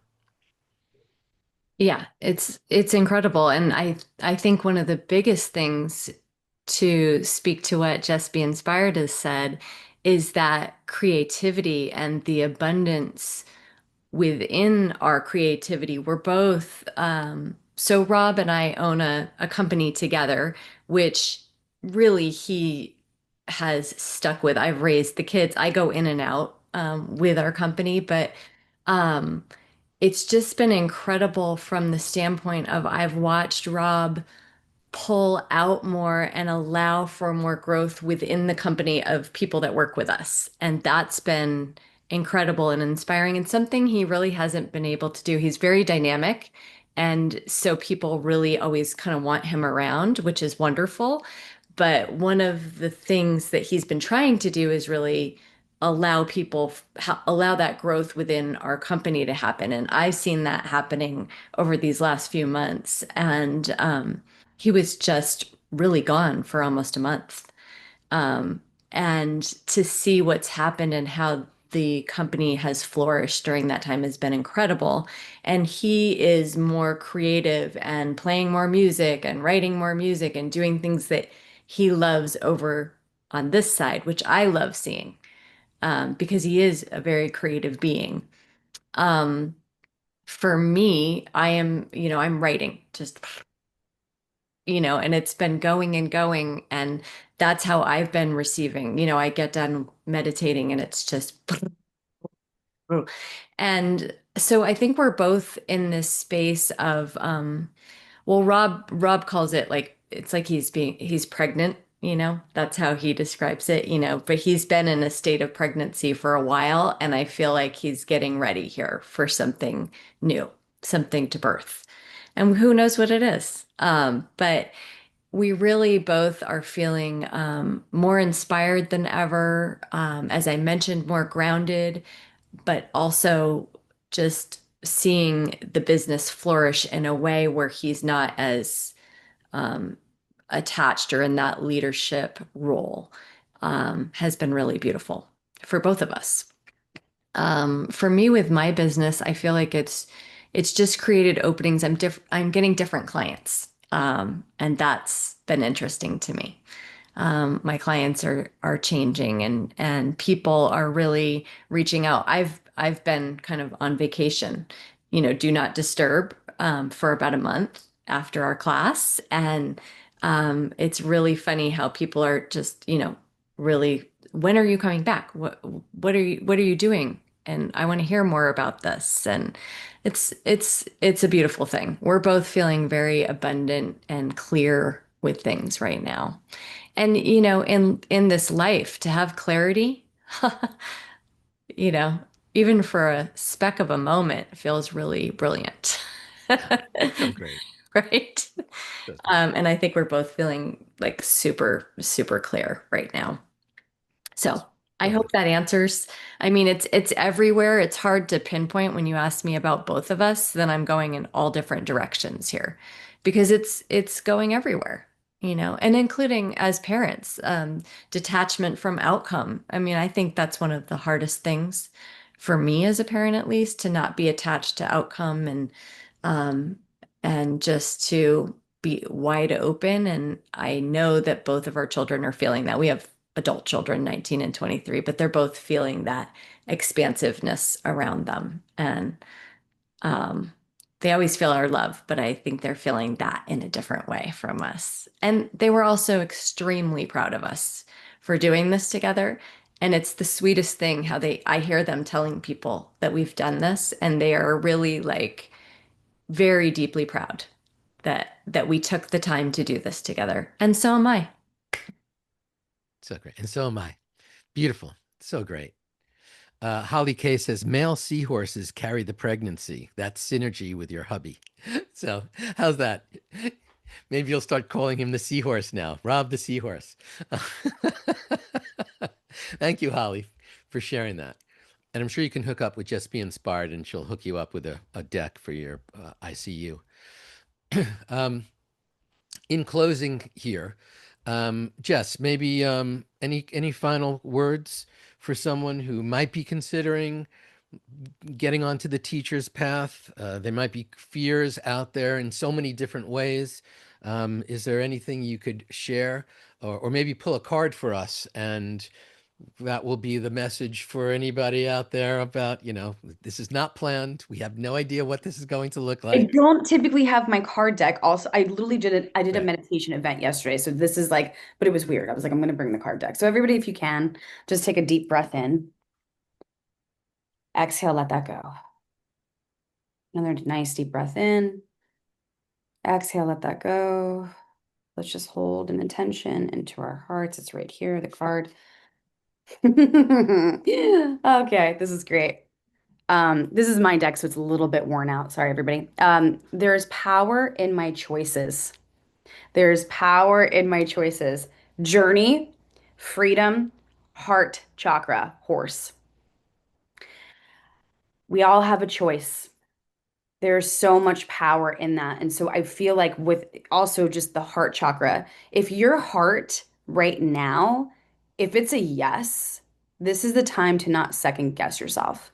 We know that when our heart is invested in anything, whether it be a relationship, whether it be showing up for, enrolling in this beautiful training, whatever that looks like, when your heart is fully engaged, it's going to work. It's going to work. And so there's power in your choices. You have a choice, to either enroll or not enroll, but there's power behind that. And so I just invite you all to tune in because the journey and the freedom that this particular training will lead you to is beyond transformational. You're going to feel more free, whether if that's from your grief, whether that is in your diagnosis, whether that is in how you show up in the world, you're going to feel this sense of moksha, of just emotional liberation and freedom. And that this is a journey that doesn't stop. Here I am, what was it, 2019 that I graduated, and we are in 2025, still here.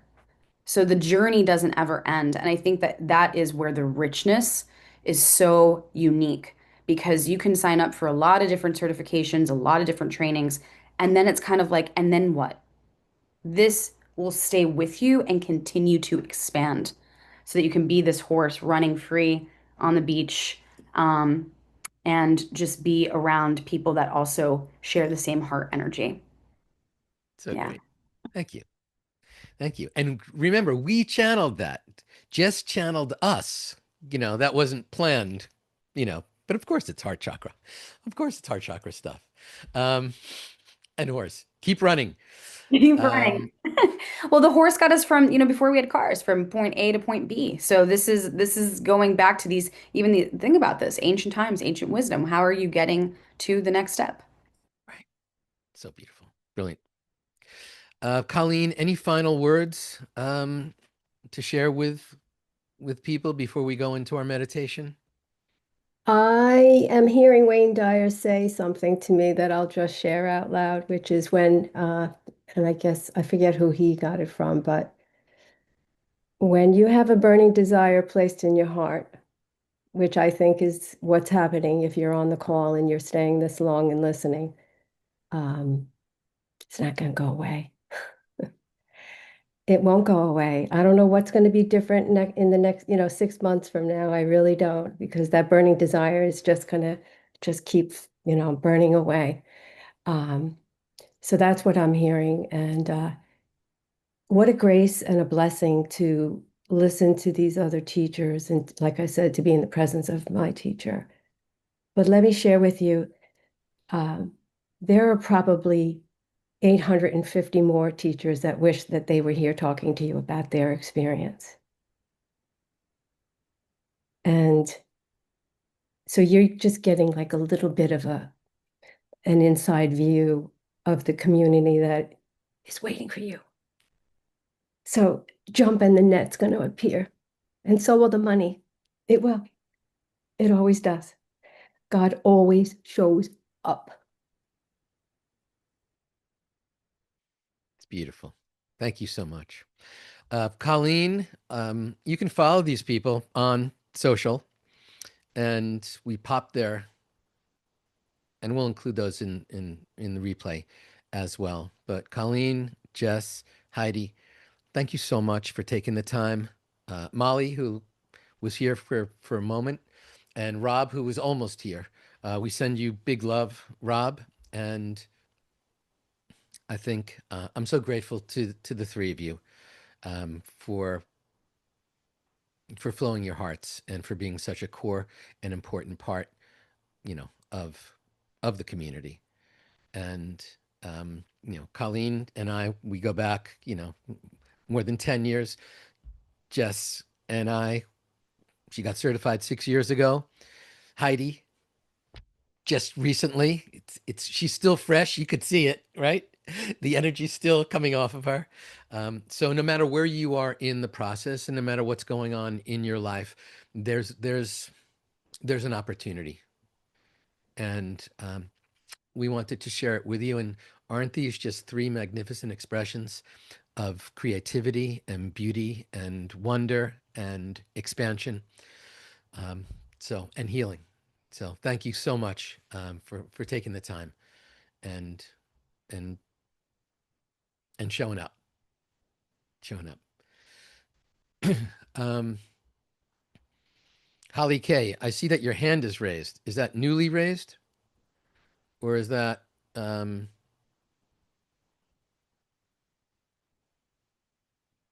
not sure? No. Okay. It's the eternal.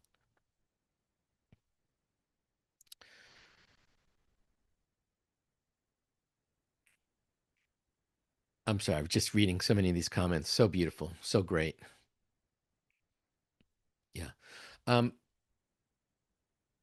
we'd like to guide us in a meditation here. I was going to show like a PowerPoint of the dashboard and things like that. We'll put that in an email that we send out to you because we've gone over a little bit, and I don't want to disrespect your time because I'm known for going over. Um, So if we're going to go over, we might as well go over into meditation. But Nancy will share that PowerPoint in an email that we send out to you. If you care, you can see what our book list is. You can see what the dashboard looks like and a lot of the ins and outs of that process. We start July 27th, so it's a month from now. And if you sign up in the next 48 hours, I'll have a laser coaching call with you to help you dial in your intentionality, perhaps for the next 6 months or month or whatever that looks like for you. Marnie says, thank you, panelists, so generous and genuine. And I agree. Thank you so much for taking the time to be with us. Blessings to you, Colleen. Blessings to you, Jess. Thank you so much for showing up, and blessings to you, Heidi, for being such a core part of our world. Sending you love. Amazing, right? So great. So great. So anybody still like to perhaps meditate? So let's do it. Together, let's take a long, slow, deep breath in.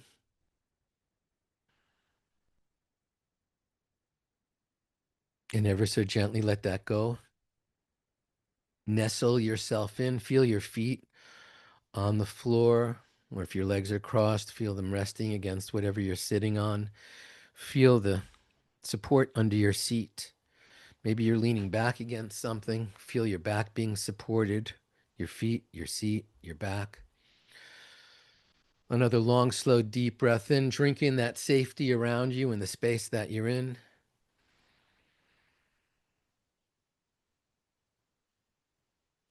And let that go.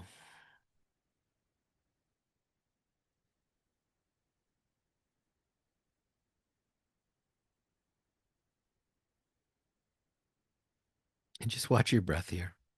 Just witness your breath.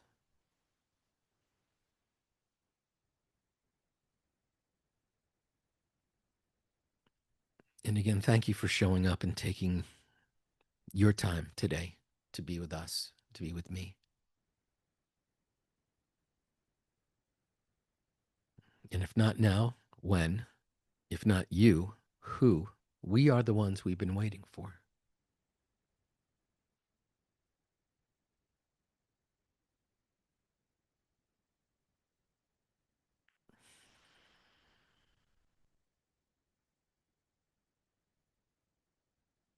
And let's practice some metta, some embodied healing practices.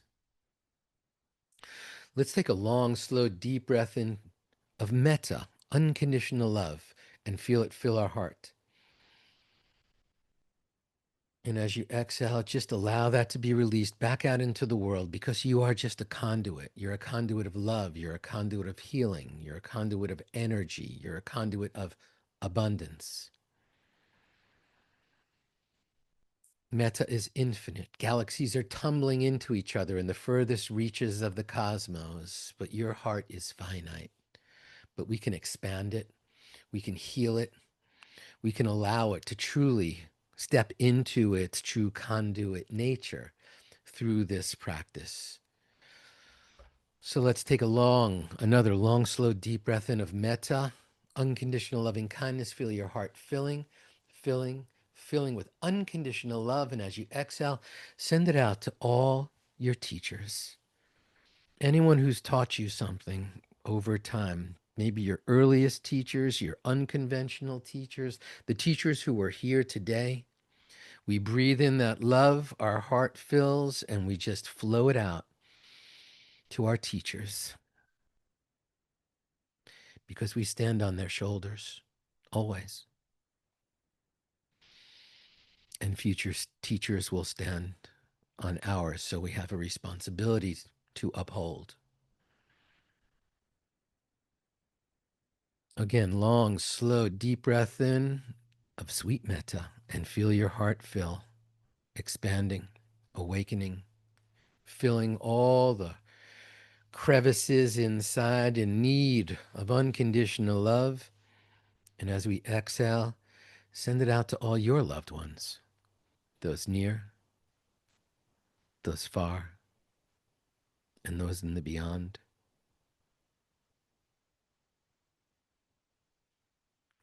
You're just a love machine. You're just a conduit of love, a channel of love. Again, long, slow, deep breath in. Feel your heart filling, filling, overflowing with love at this point. And as you exhale, send it out to all your friends, those near, those far, and those no longer here on this earth.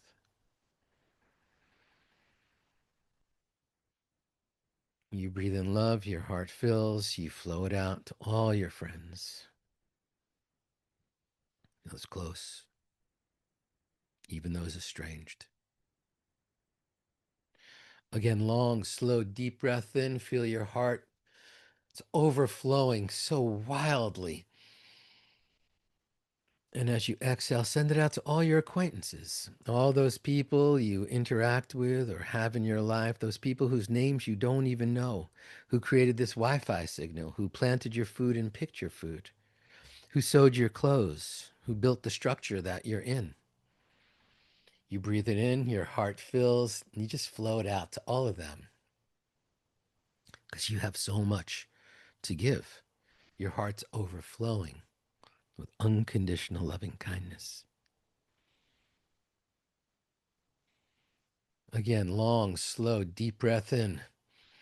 Feel your heart filling all the way to the top. And as you exhale, just send that unconditional love out to one person with whom you have a grievance. This isn't about forgiveness, even. This isn't even about them. It's about you. This is who you are. This is what you do. You breathe in love, you fill your heart with it, and you flow it out. You're just a love machine. You're just a conduit of love. Again, long, slow, deep breath in. Your heart is filling, cascading with love. And as you exhale, send it out to all sentient beings on the planet, all the people, all the animals, wherever they are, under any circumstance. Pick a country, see the people there, just flow them love. Pick a planet, see the animals there, just flow them love. The animals of the ocean, the animals of the air, the animals of the earth. This is who you are. You breathe in love, your heart fills, and you just flow it unconditionally out to all those beings.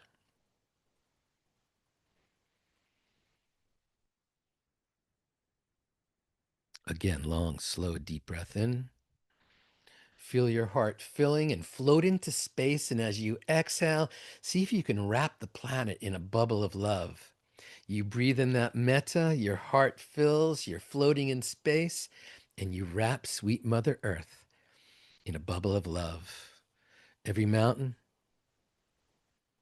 every ocean, every valley, every skyscraper, every city street, every country road. You're wrapping everything in your bubble of love. You breathe it in, your heart fills, and you wrap the entire planet in your bubble of love.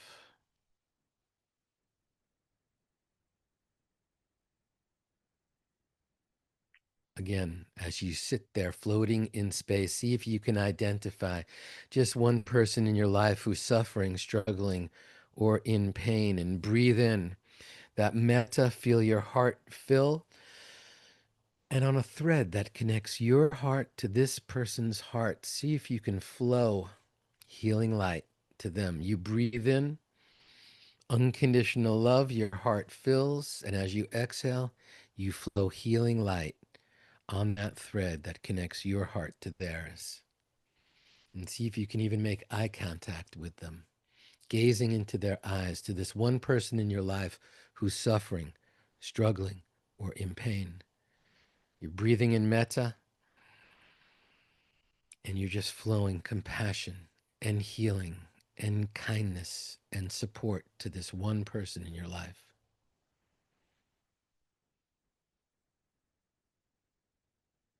Because this is who you are.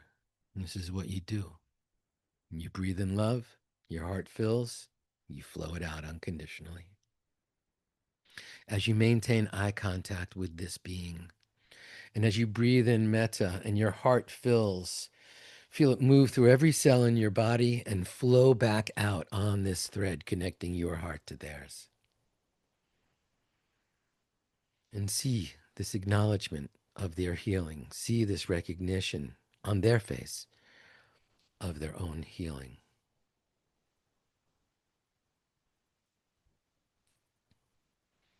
And you realize that even grief you've carried, like stones on your chest, even sadness that you have held, even that fatigue that has weighed you down, in this moment, you are pure love, flowing, healing light. That's who you are. That's what you do. And this is how slowly, breath by breath, the pain, the physical, the emotional, the spiritual, whatever suffering you've endured, in this moment, you have the power to help someone else who's suffering. Just take a little bit of that weight off of their heart.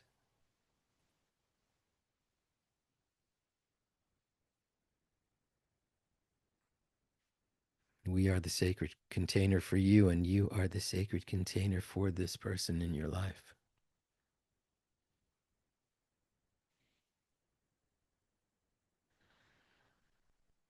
Again, one last long, slow, deep breath in. Your heart is filling, expanding. You're just so filled with love, and then you flow it to this person as healing light right into their heart. Make a final eye contact, perhaps a blessing, a wish, a prayer, a sweet message of healing, and allow that thread to dissipate into the ether as you hold that person's heart in yours. There's 112 of us here. We had over twice that at our peak, but right now there's 112 of us. So let's see if we can breathe in some metta, allow our hearts to fill, flow it to us so you can feel 100, 111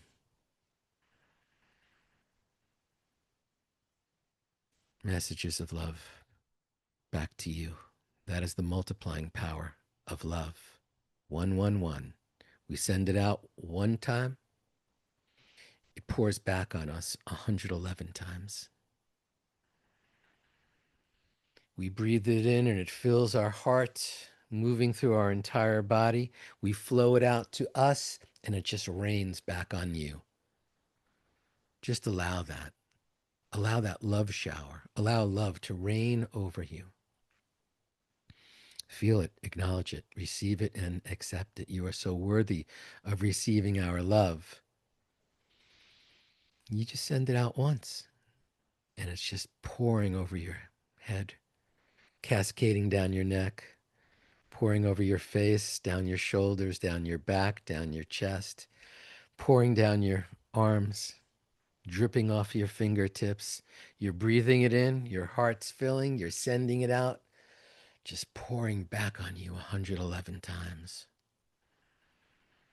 Even if you're joining us on this replay, it's pouring onto you 111 times right now.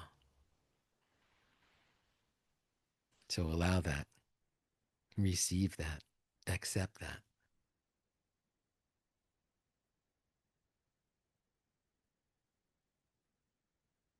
When's the last time you felt 111 of your closest meditating friends just pouring unconditional love onto you?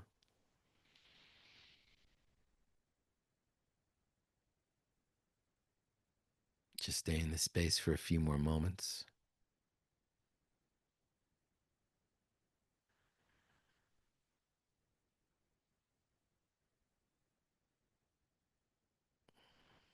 To where you are in life, whatever's been going on in your life, whether you have been broken by grief,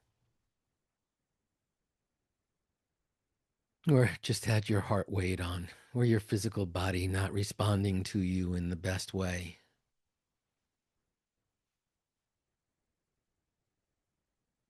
Just allow this healing to pour into you.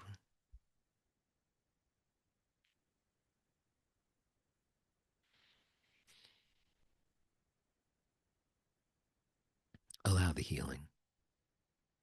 Accept the healing. And there's so many Reiki masters on this call, all sending you healing.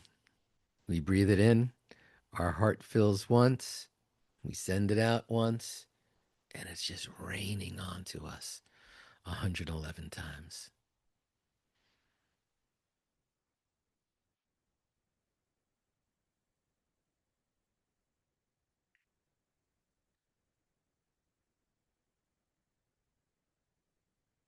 And now take a long, slow, deep breath in. And release all that metta back out into the world. Feel free to massage your heart right here. Another long, slow, deep breath in. Float back down to earth from floating in space. And when it feels comfortable, feel free to begin to wiggle your fingers, wiggle your toes.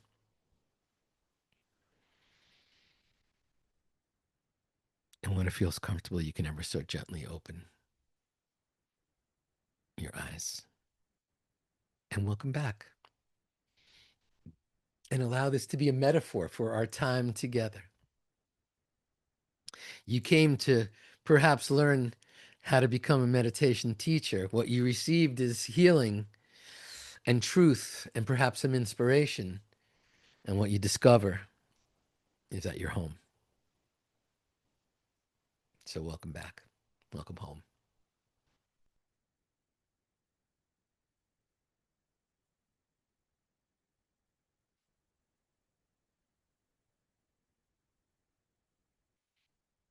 So thank you for taking the time today to explore this, to meditate with us,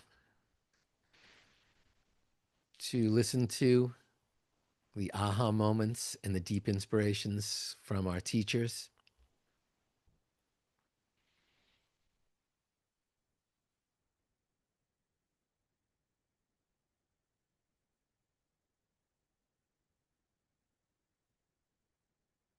It's great, Marnie.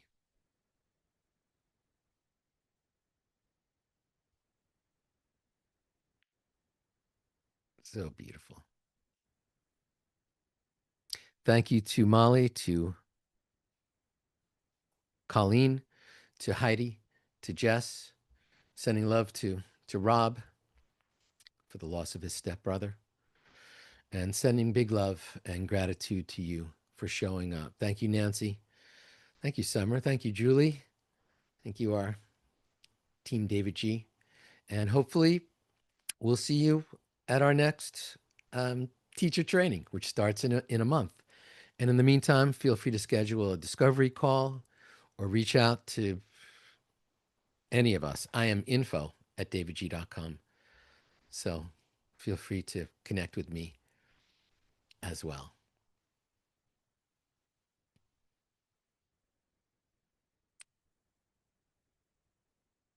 Thank you. Aham brahmasmi, baby.